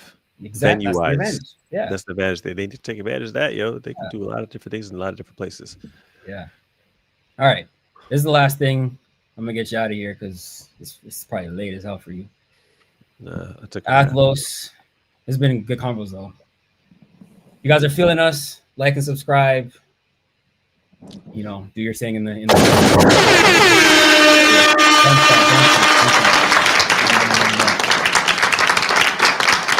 right. Last thing I want to show is ATHLOS. You had their video, and that video that I showed earlier of you talking about Grand Slam, I commented on it, and I'm going to pull that up real quick. So I came in the comments, support my boy, you know. Well, is the comment up yet? Where is it? There we go. Everyone has something to say, but no one wants to take a risk to change the sport for the better. I hope they prove the haters wrong and come back again next year. Obviously, you know, everything I'm saying in support is assuming that they're going to get it together and be able to pay all the athletes what they owe and secure a new investor and have a season 2. You know, I'm really pulling for that because I think that's for the better of the sport. But then, interesting enough, when I said that comment, I got a response from someone else who has their own track league and has been known to take a couple shots. I don't know if it's him directly, but the ATHLOS took a couple shots at Grand Slam, said something about, you know, we always pay on time, or it's great that we pay our athletes on time, or something like, you know, they're just taking shots and showed like the stands or whatever. And I'm just like, well, why do we have to compete against each other? But anyways, Ohanian, the guy who's putting on ATHLOS, came and responded to my comment. He said, please attend our second ATHLOS this year, October 9th and 10th, and let me know what you think. Our team-based league starts in 2026. So I said I'll definitely be watching. I was a supporter of the league last year, and I'm glad to see a return. Great for the sport. So me and you had a live last year, obviously. I know your thoughts on ATHLOS. You weren't the biggest fan. You don't like the separation with men and women. I support it, like I was saying, even though I can't run in the event. I just want to see track and field glamorized and put on the big stage, and then we can work from there. If that's all we ever get for the long run, then okay, it'd be like, all right, that wasn't that successful. But I just feel like this is step one. Let's get it on TV. Let's support them. Let's get the money into the sport. And then once people see successful, we can branch out and do other things. That's all I want. Now, this is more of an exhibition. It is in October. It's after Worlds. you know, people, I don't know how serious they're going to be, how in shape they're going to be. You know, Melissa's going. So let's say she wins the world title. How motivated she can be to come back and win ATHLOS. I know she wants the bag, so it'd be nice, but you know, it's kind of like a fun thing. Less pressure. But next year they're coming back with their team-based thing in 2026. So I think I want to get your thoughts on that. And you said you wanted to talk about it earlier, so go ahead, talk about ATHLOS. What do you think? Okay, where do I start? I don't look at ATHLOS as a real meet. Okay. I don't look at it as something that's being taken seriously as far as actual sports. I think ATHLOS, from a track and field standpoint, is using, I don't even want to say track and field. As far as track, from a track standpoint, they're added field now. No, they have long jump. Oh, it's only a long jump? Yeah, they're not adding field. It's just long jump. Oh my. From what I know, it's only long jump. But please, viewers, let me know if I'm wrong. As far as I know, it's only long jump. That doesn't make it a track and field meet. Yeah, and they made it seem like, oh, we care about field too. Yeah, as far as I know, it's only women's long jump that's happening in Times Square. And let's be real, they're only doing that because they have Tara Davis. Right. So it's clearly Tara Davis using track in order to continue to fulfill his brand, which is uplifting and I would say even defending women's sports and the deficiencies that women's sports have been suffering throughout the years, but not in track and field. Track and field, the women do their thing, dog. This is my main point. I don't like them being displayed as needing help. It diminishes what they do. Like you said, two of the main races we're looking forward to at Worlds this year are women's races: the women's 400, the women's 100. Dog. And we're at the edge of our seats the same way we would for any other race on the men's side, dog. Maybe even more so. Yeah. And that should be the goal for women's sports, that you are actually really being taken seriously as a competition. You have some meet in October, dog. No one's. You know what the weather's going to be like in October in New York? So they're not even thinking track wise from that perspective. You got people coming off of the championships trying to compete at some meet in October, and also, I don't really think people care about going there to win. Gabby was the main spokesperson last year. She obviously wasn't in shape when she went there. I don't think she lost sleep because she lost ATHLOS. Yeah. Now, if they just were honest about the fact that this is just a celebration of women. Yeah. I'd be more behind it as opposed to him going and ATHLOS and Grand Slam aren't competing. Michael has never said anything about ATHLOS ever. Yeah, he's going at Michael for clout and also to discredit. Even the fact that he was on my post to advertise this meet on a post where I'm actually being serious about Michael, dealing with some shit right now in the business hardships. Obviously, he wanted to display, well, we got this going on. Yeah. Like, what is that, yo? Yeah. Like it was distasteful. Yeah. It was distasteful. Okay. Now, as far as what he's doing, I don't know if he did it. I don't know who managed his account, but I more so have issue with what they're conveying with ATHLOS. Not the fact that the women get to go make some money. That's cool. But say it for what it is. We're celebrating women. We're actually displaying these women who actually are in a sport where they are recognized as equals, which is the goal of women's sports. These women actually get recognized as equals over on that side. Don't go on saying, oh, well, we're almost presenting like we're rescuing these women, because they don't need no rescuing, And the women will say that. The only reason they wouldn't is because they don't want to miss out on the money at ATHLOS. But they don't get less money than the men. The prize money ain't different for them. They don't get less eyes. They don't get less views. They don't get less appreciation. I think because the sport as a whole is very top heavy in terms of earning. I think it can be seen as him saving the women, because there are a lot of women that need the money, because in track and field, that's just the state of the sport. So he can specifically come in and fill that narrative, because a lot of people do need the money. Now there's a lot of men that need it too. And they're not missing out on money because they're women. It's because of the state of the sport. but he can frame it as that. And I feel like a lot of people who invest in women's sports in today's climate know that they're going to get the clap on they're going to get the pat on the back. And that's part of it. That's part of the incentive to want to come in. They're going to know. It's like if you're going to build a school and invest money into like building a school somewhere, like, are you going to do it in somewhere established, or are you going to do it in somewhere that's impoverished? You know, it's going to make more headlines if you do it somewhere impoverished, right? So if you're going to invest the money anyway, you're going to want a little bit more ROI for your investment. And some of that is that social aspect. So I get what you're saying and why it rubs you the wrong way. Cause it's like, yo, we don't need that in this sport. But if you're an investor with your money, who am I to say like, oh, you shouldn't try to get more out of your investment? And if that's what he wants to do and go the woman route, then hey, it is what it is. Yeah, I agree. It's an exhibition event right now. It's at the end of the season. It's not in the same stratosphere as Grand Slam. It's solving the points, solving the problem of not having opportunities to make a lot of money. So from that standpoint, it's another big cash money meet, which, by the way, next year is a down year. There's no World Championships or Olympics, but all of a sudden, out of nowhere, World Athletics has the Ultimate Championships where there's like 150 grand to win. It's like, where'd that money come from? And I feel like having meets like ATHLOS and Grand Slam put a fire under World Athletics to come with higher prize purses. Yeah. So that's what I was saying. Like, I support it from that standpoint, because now the Diamond League and whatever else has to respond, are also just going to lose talent. And we have a lot of talented women in the sport.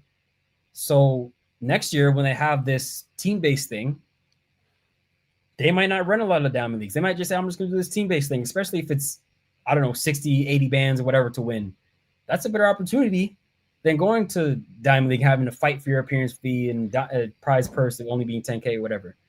So I get from your perspective where you don't like the virtue signaling, and we have a lot of that in society. But if you can get past that, I think ATHLOS actually is a good thing for the sport, especially next year, now that they're going to take it seriously and have it during the calendar year, and not just a throwaway thing at the end of the year where it's just an exhibition celebration of women type meet. I think it's actually going to be more of something that is on par with the Grand Slam, depending on how they do it next year during the season. Well, I like sports, yo, and this doesn't seem like real sports to me. So I'm not. I look at even this next more year as, with the team-based thing. I think if it happens during the season, then then I would view it differently. Mm-hmm. But also the virtue signaling is something I'm not necessarily going to be able to get by. I'd like him to treat it like a real sport, present the women not as victims, not as people that he had to come and save because they were struggling. Present them as how we look at them, yo. These are rude gals, yo. I think they're doing their thing. I think no. Last year he didn't, but I think last year he definitely did. That's all I have right now. If he's learned from that, and this year it's going to be different. Okay, but cool.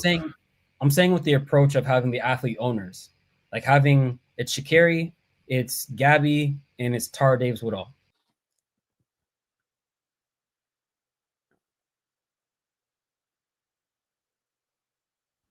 I think we lost him, ladies and gentlemen.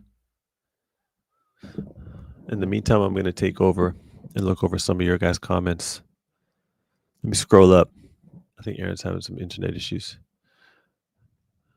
Okay, we read that already. All right.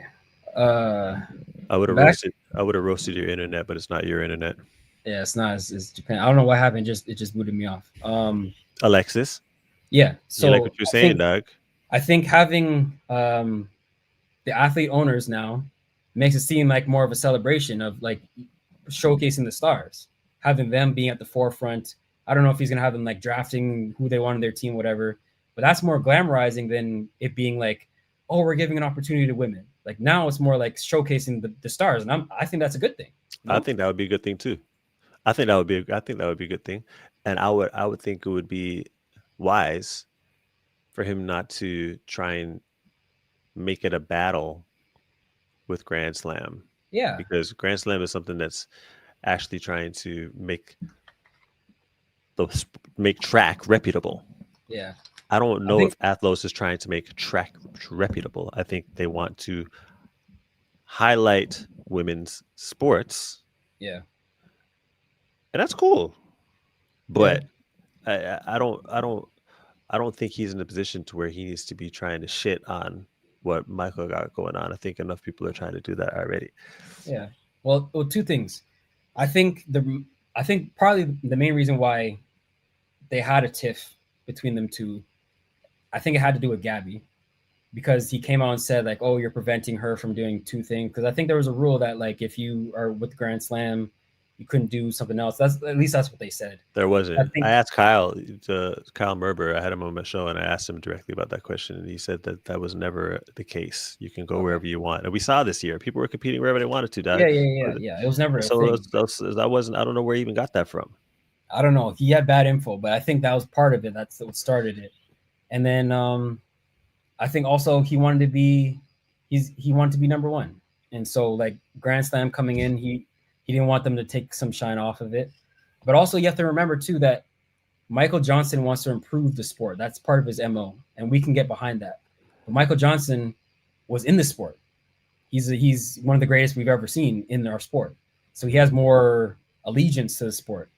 Alexis he doesn't care. Like, you know, if we can't expect all investors and people who are coming into the sport and want to start a new league to do it for the sake of growing the sport if they have no ties to it. You know what I'm saying? So I think that's a different perspective. Like the investors clearly that were in Grand Slam didn't care about the well-being of the sport because they wouldn't have left high and dry. Right. They were just in there to make money and, you know, the opportunity to invest in something that they thought they could get behind that'll grow. And I would put Alexis in that category where he's just looking for an opportunity to spread whatever message he has or make a little bit of money or whatever his vision is. You know what I mean? Right. But I would have loved to see them work together. I think that would have been cool if they're on the same page. Yeah. Like, yo, look, we're both coming in this thing. We're both different leagues. Let's promote each other. You know, like it's not like they had overlapping days where it's like, okay, I got to watch ATHLOS or I got to watch Grand Slam. Like, why couldn't they just support each other? In October, Bregin. Yeah. But this is the thing. According to what I've seen on social media and how it's been put out to the public, Alexis led with that. Alexis led with the confrontation. Okay. The clash. That's whack. I don't like that. That is whack. And I don't think it was necessary, yo. Like there's obviously plenty of room for people to help grow the sport, yo. Right. And it doesn't take much, bro. Like you only have to give more than 10K of a prize purse. You just double it. You just give 20K. Now all of a sudden you're one of the biggest meets on the circuit. It's that easy. You look at other sports, like, you know, in golf tournaments, you're getting like 3 million to win that. Even like 60th place, as long as you make the cut, you're still getting like 50 bands. You don't have to come with anywhere near that amount of money to make a dent in our sport. So it's like, just support each other. It's a low bar. We have so much room to grow. We have a lot of stars in our sport that you can showcase, a lot of great things, a lot of momentum. We got LA 2028. So there's incentive to have that momentum going into a North American Olympics, get more meets on this side of the world. Because Europe does well, but it's been the same thing for decades. Like we got to evolve and get all the biggest sports, they're based out of America in terms of the big four. You know, like obviously there's soccer and cricket and all that stuff in overseas that are mad popular. But in terms of like the NBA, NFL, tennis and blah, blah, blah, all that stuff, we have a North American base and we have to build it up because outside this year, all we had was Prefontaine. And I don't think a lot of people realized the New York meet got canceled. The LA meet got canceled. Bermuda got canceled. So like all the USATF circuit was completely gone. Mm-hmm. We no longer have the American Track League. Like all these things have gone to the wayside. The health of having meets in North America is in critical condition, bro. Like where are the opportunities? We have to get in a plane to go overseas to Europe to run for meager prize purses. And they only want so many of us anyways. They don't want a field of all Americans in Europe. They don't want to have all North American people because they have to pay more to fly you overseas, and B, it's local. They want their people in there. That's why they have the rule that they can put a local person in the Diamond League races to incentivize having more local people, because the audience cares about that. So that makes sense. We need our own thing popping off over here in North America, and that's what Grand Slam was. So all the people, this is going back to the prior segment, all the people who are dancing on Grand Slam's grave and look at Michael, It's like, bro, we have no opportunities over here. Outside of Prefontaine, what do we have in America? You're just gonna run at the Claremont Pure Athletics meet all day long and pay your $50 or whatever to run? That's not pro track. Come on, what are we doing here? Yeah, and you know what? I saw a comment earlier about Alexis talking to Noah about potentially having the men, blah blah blah, whatever. We'll see what happens with that. Yeah. But Noah went on 2 huge platforms. He went on Club Shay Shay, and he went on not Club Shay Shay. He went on the other one he has with Chad. It's a different name. Oh, the Nightcap. Nightcap. He went on Nightcap, and he went on Cam Newton's podcast. Yeah, those are millions of viewers, right? Yeah. Multi-million viewers. He went on there to say that Grand Slam wasn't big enough for his brand. That was whack.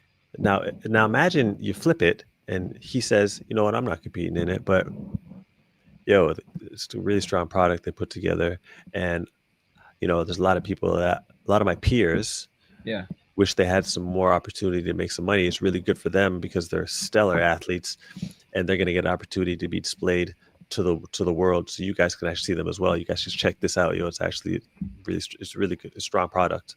Do you realize how much he could have helped as far as the notoriety, as far as credibility? Now, the fastest man in the world goes on these big platforms saying, "Well, I don't know, I'm not sure what they're doing over there. They should be doing this. They should be doing that. Have you ever heard of it?" It's like, what can they do for my brand? Like, bro, that's not how it works.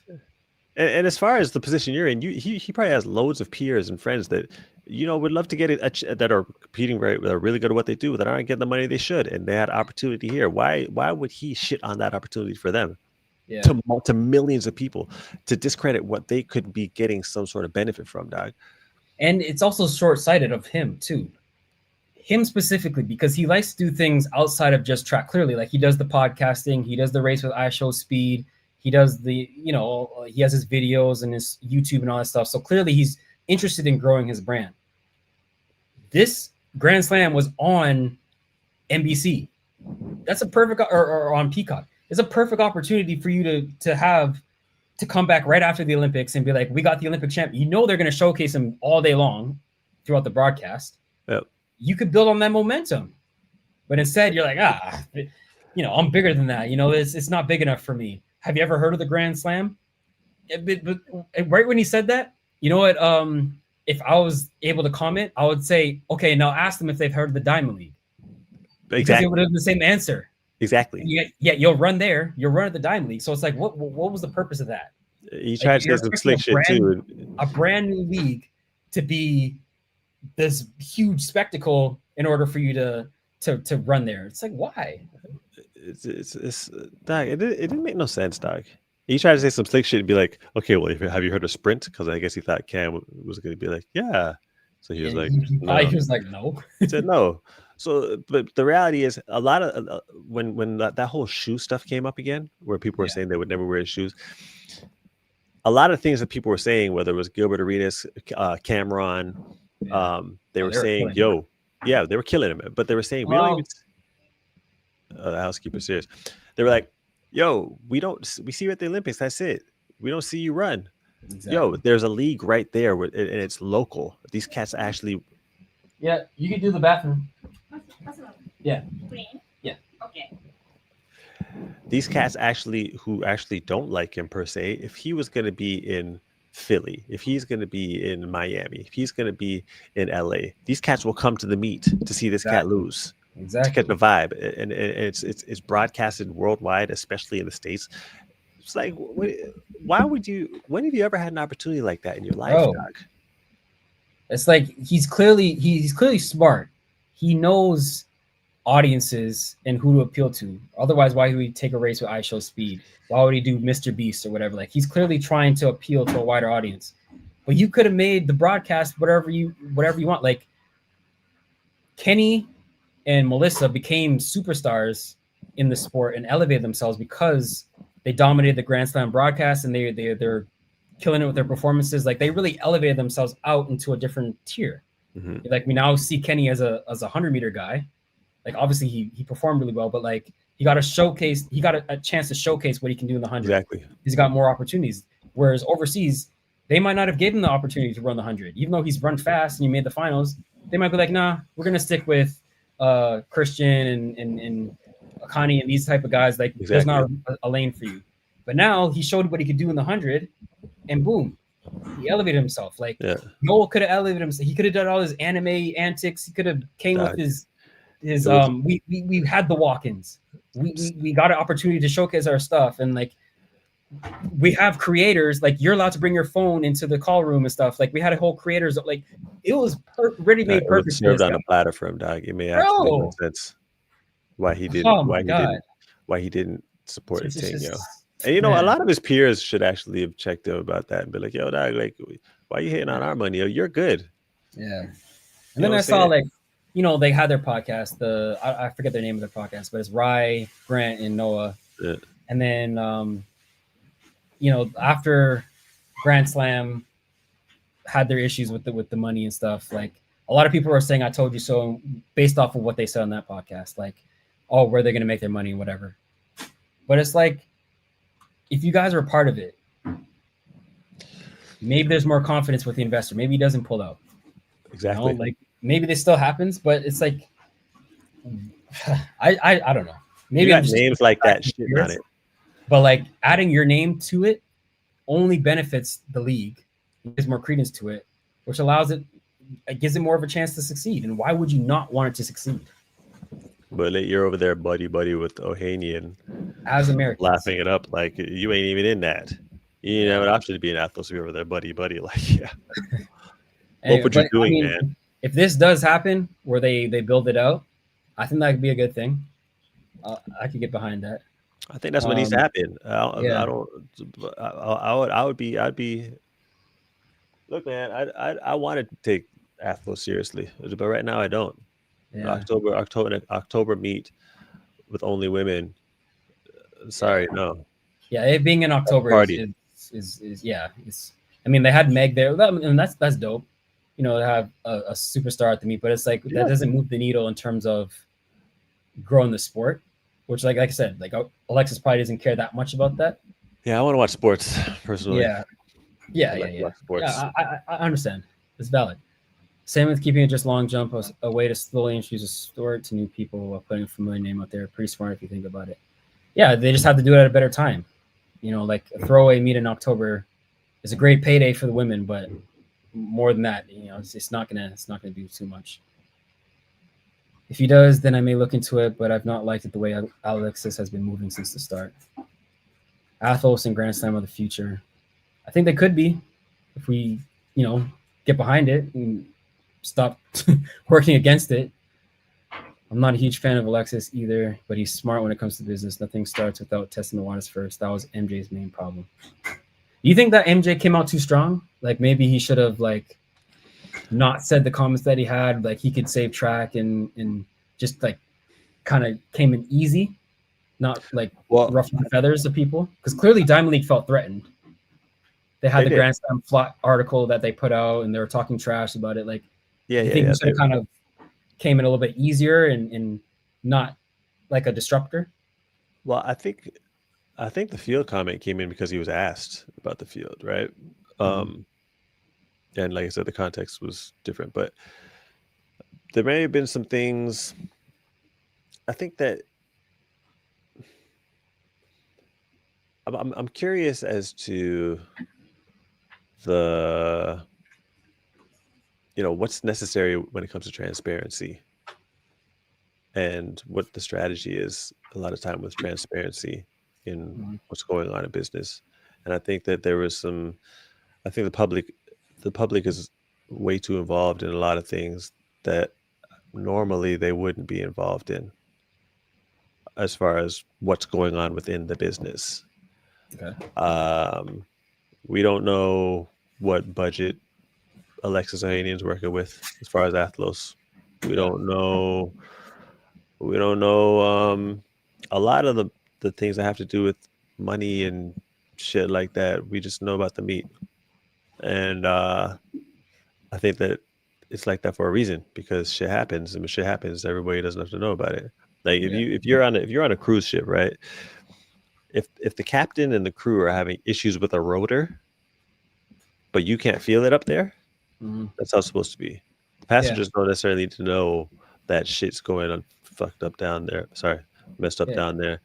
They just, the ship needs to get where it's going, and if there's some sort of emergency, you announce it. But I think the public was just too involved along the way in Grand Slam, and I noticed in most businesses, especially sports organizations, it's never like that. Yeah, I think it's because there was an emphasis on how much they're going to pay and how much better it was than all the other meets. So then people are like, "Whoa, how are you able to do this?" And then they started to dig deeper, and it made more people more aware about things that have always been present in the sport that they didn't know on the back end. They don't know how long it takes for athletes to get paid. They don't know. A lot of people don't even know what the prize money is. Like, they just watch the sport on TV or whatever and keep it pushing. But like, part of the Grand Slam's appeal was that it's a new opportunity that's going to help the sport and give more opportunities to make bigger prize money, which is all great things. But I think the skeptics and the haters were like, all right, how are you really going to do this? Can you really pull this off? Yeah, I still think you just got to you got to answer the question without answering the question. Yeah. That's what most business people do in some situations. Like a lot of business is other people's business. Yeah. So and actually, Mara said Alexis came at MJ like he said something about Serena. No, for real, dog. Treated the man like Drake, bro. I was even like, yo, what's up with this guy? It came across like he was just trying to get in track and field conversations. Michael didn't even respond to him, dog. Yeah. Because it's not real. I don't think anyone viewed that meet as a serious competition. Yeah. At least not yet. Not yet. But he's trying. True, he just came across. He's trying too hard, dog. I don't know, man. Yeah. There's plenty of room for growth in the sport. Absolutely agree. Totally. Meets helping athletes is good, but let's talk contracts and the secrecy, agents, the private business leverage over everyone. Imagine how sick it'd be to hear about X signing Y, like Andre. Yeah, and I think he's talking about when Andre first came on the sport. He had that article where it was like he signed that Puma deal for $10 million. Like that made waves, bro. And I get what Paul Dole was trying to do. He was trying to start a movement, but like nobody else got behind it. So that we're back behind closed doors where we don't know how much they make, and we can't establish a market where, okay, this guy got this much, I've done this, so I should get this. Like, that would have been cool. And I wish we had more transparency in the sport, and we're talking more about money. Like, yeah, you're saying like maybe, the financial budgets and stuff shouldn't be disclosed, but like in terms of like what people salaries, 100%. Yeah, 100%. Yeah, make that 100%, dog. Yeah. You see when I talked to Jordan Anthony? I saw some clips. I didn't see the full thing. Joe, he spoke about the money he's making. He didn't say the exact number. He didn't say the exact number, but he said he told them that if he was going to do track professionally, they're going to have to duplicate a rookie contract in the NFL. So we know what the minimum is. Yeah. Yeah. So I told him, I was like, yo, this is the closest anyone's ever gotten to actually saying what their numbers are. That's smart. And I think if more people, I think the salaries in the NBA and the NFL and all that shit, it makes it appealing, but it has to be good money. Yeah. At the very least, it has to be six figures, and ideally in the 7s, 8s sometimes. That's when people are like, what the? They're making what? Yeah. They just feel like watching it after that. Yeah, because it's a signal that this is something that's important. Money is a sign of respect, and so if you're not putting a lot of money into the races, people think it doesn't matter. Exactly. You know? That's why the local meet at the Claremont meet or whatever doesn't really matter. Nobody really shows up to watch. Like people just go to run fast times, but like outside of that, there's no business to be made at those meets. No. The only money being made is with your entry fee, you know? Right. But if we want something to actually signal to the world, like, hey, our sport matters. They're making this much money. Like, why does golf matter? Objectively, golf is like a pastime. Right. But the fact that we know that people make this much money in the sport, exactly. Now we're like, oh, let's tune in. Who's going to win the majors? Right. Like, that actually matters. Right. If you want to ever get there, that's why I was, again, another supporter of Grand Slam. It's like, yeah, 100 bands isn't millions, but people could still use 100 grand. That's still something that you can't use at that. That's 100%. So people are like, oh, why does the money matter? But like, this is why. Exactly. So to go back to that question someone asked earlier, I think it was important to establish themselves as very, very different, very prestigious, a lot of money. Everything's top of the line. It was important to establish themselves as reputable and on par with professional sports. So that's money well spent, yo. You want to budget and do the exact, or budget too hard and do the exact same shit that the Diamond League is doing. And what's the point? Right. It's defeating the purpose of what we need. What we need is something that's on a level, yo. And I think, it was just starting to rise, dog. Like it was. Philly bro, if they had LA, dog. I felt the momentum after Philly. Exactly. They had LA, bro. Oh. So it's like, but I like, dog. It's a strong product. I think he's not gonna give up, dog. He's gonna get the money, and then once that happens, things are gonna move along as smoothly as it needs to. I would be interested to seeing if ATHLOS had some investors pull out, and it wasn't, there was some turmoil. I'd be interested to see if Alexis would still stick around, or he'd be like, I don't have a reason to fight through this, because Michael's fighting apparently, and he's gonna do everything he can to get the money to the athletes. That now would hypothetically speaking, if Alexis was in the same position, would he fight to make sure the athletes got their money? Would he fight to make sure that the league continued, or would he just be like, it's business, and that business didn't work out, I'm out? We don't know. Yeah, I don't know. I mean, he might just save face to save his name, but there's a chance he just cuts his losses. Who knows? He's a businessman, yo. Yeah. Diamond League's competition in the league to make the track better. The Diamond League wants to continue the monopoly by making their money, but doesn't help track get better overall. Yeah, I mean, they're comfortable. When you're the biggest player in town for a long time, and it's been working, and you can progressively give less and less and still have people come to the meets. Like I said, like we're talking about the 100-meter hurdle event and how it's always loaded. If you can get those fields with paying minimum money, why wouldn't you do that? That's exactly. also business. That's business. So if they don't have, like I fault them, but at the same time, it's like this is business, and if you can get people for as cheap as possible, that's what you're trying to do. Like Jerry Jones just got rid of Micah Parsons. It's not like he's an idiot. He knows Micah Parsons is a great talent, but he's trying to save money. The guy wanted too much money. He's got to work the salary cap. These are business decisions. So if you can get away with paying Micah Parsons $100,000 a year, why wouldn't you do that? It's not like you hate him. It's just you're trying to get people under the salary cap.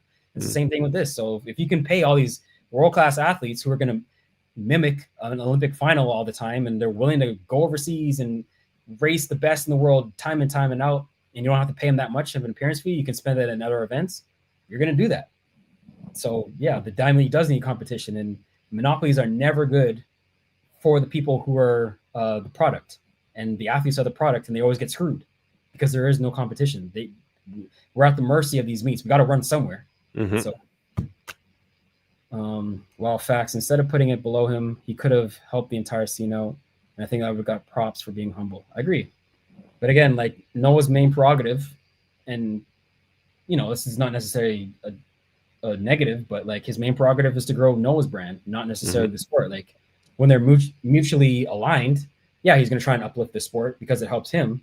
But if he feels like it's not going to help him, I don't think he's going to do it. And a lot of people, that's not just Noah, like a lot of people in history have done that. And I think that's why we're at where we're at, which is why I applaud Michael Johnson who actually did something when he's outside the sport to try and uplift the sport.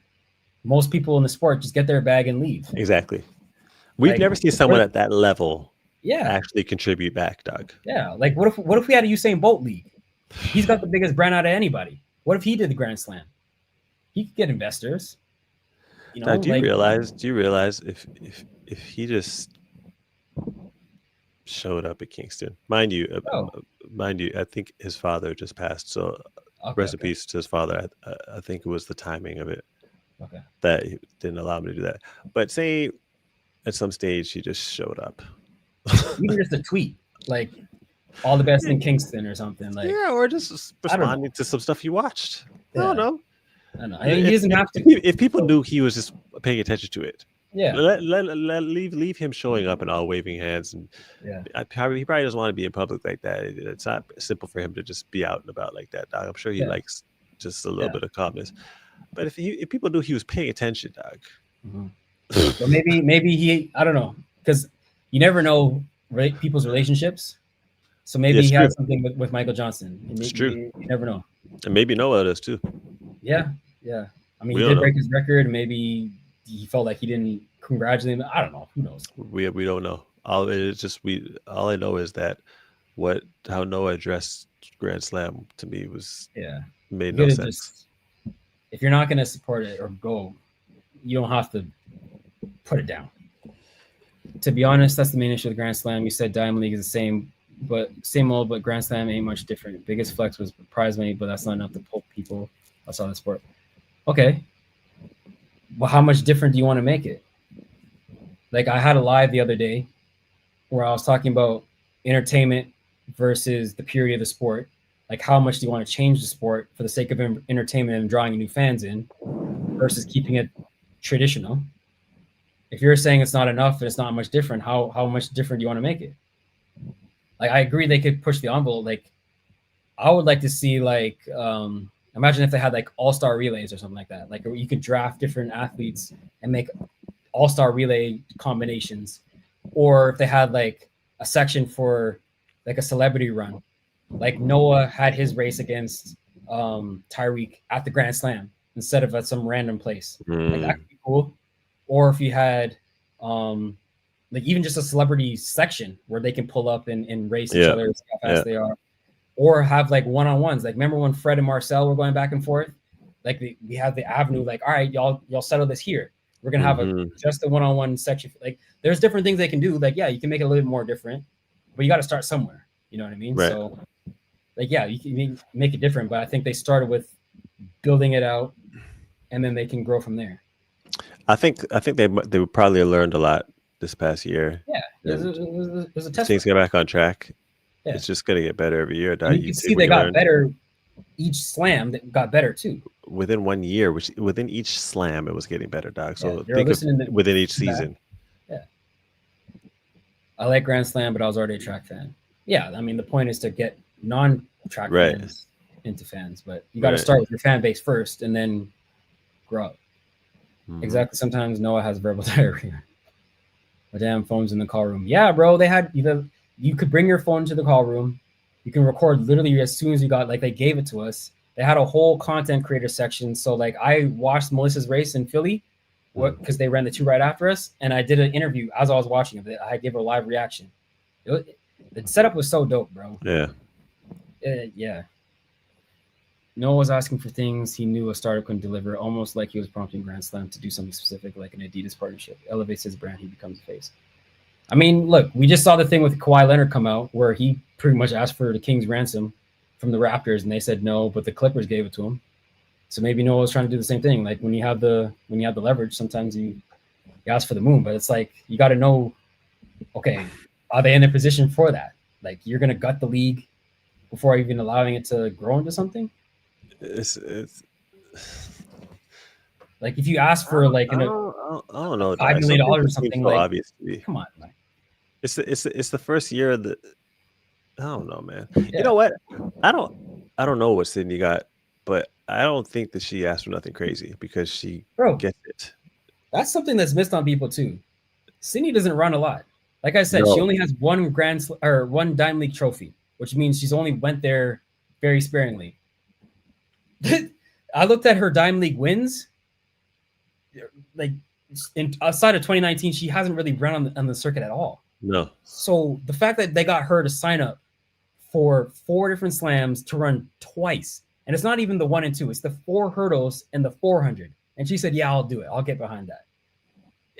It tells you these athletes want to run. They just need the avenue to do it where it makes sense. She doesn't want to have to fly overseas all the time for these opportunities. And then you see she went to Prefontaine because it's in America still. She didn't go overseas. She didn't do all those meets over there. She wants to stay in America, be able to run here and not completely disrupt training or whatever her reasoning is.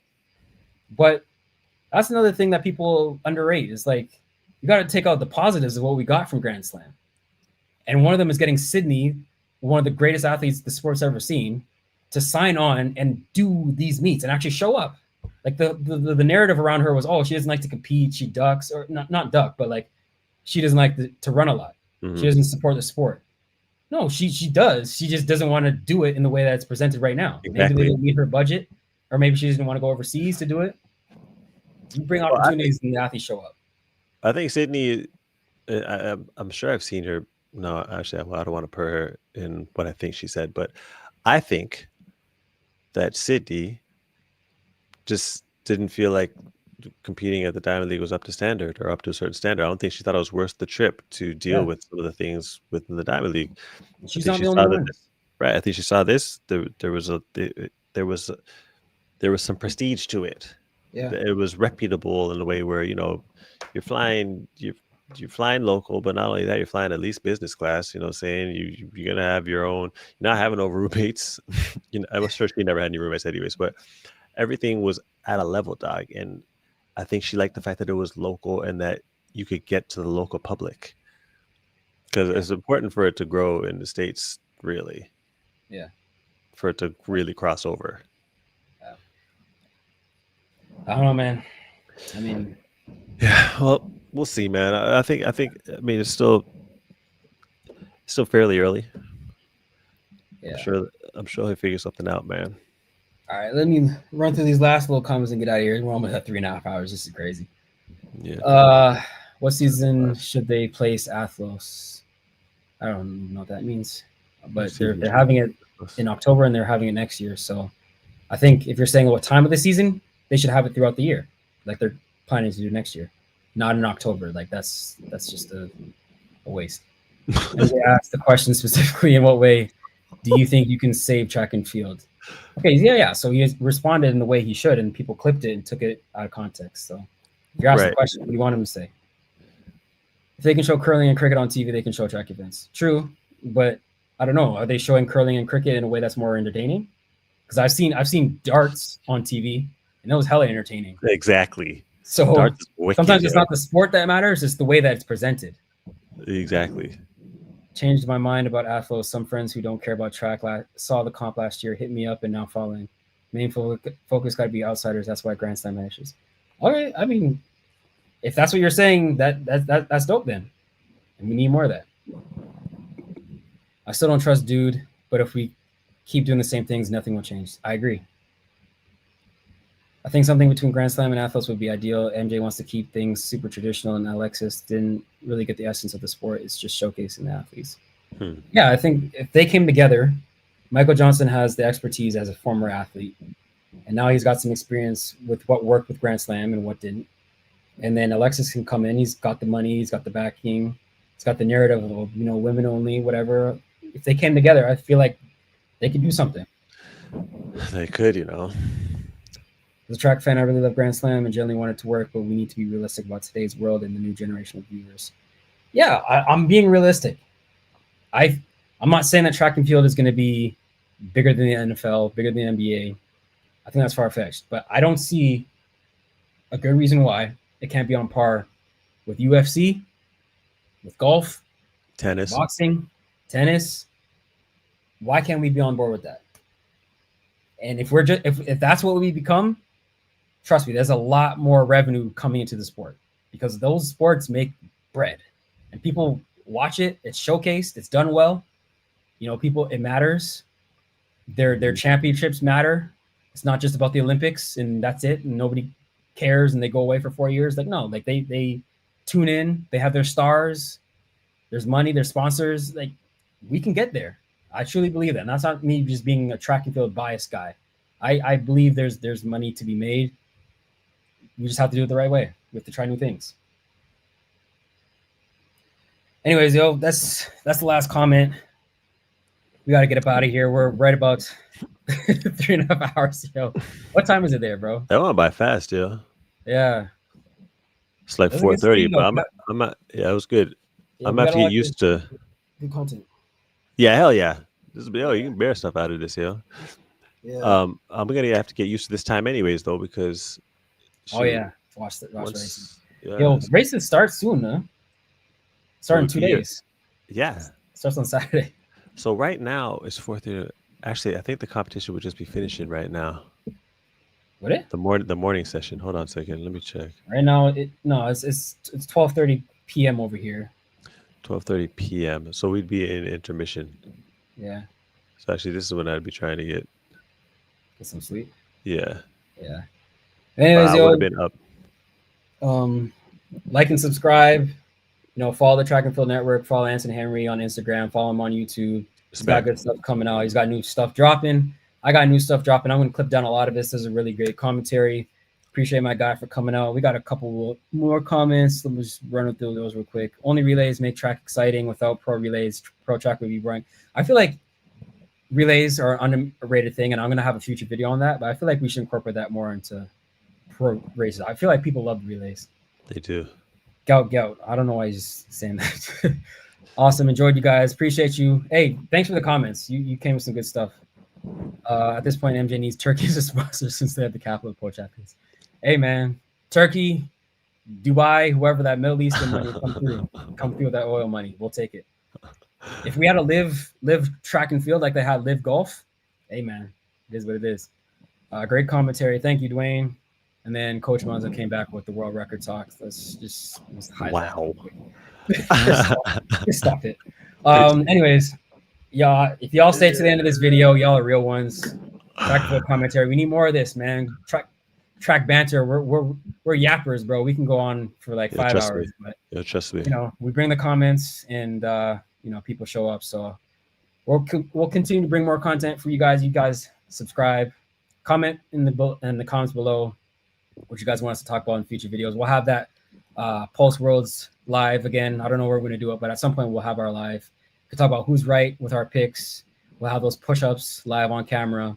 It's going to be good stuff, but tune in. We got Tokyo coming. Yeah, it's about to get crazy, bro. Big you up, dog. Yeah. Train hard, prep right. Give us one more gun. That's actually pretty cool. No, not that one. That one's not about the one. You sure you don't like that one? You sure you like that one? All right. That's actually pretty cool.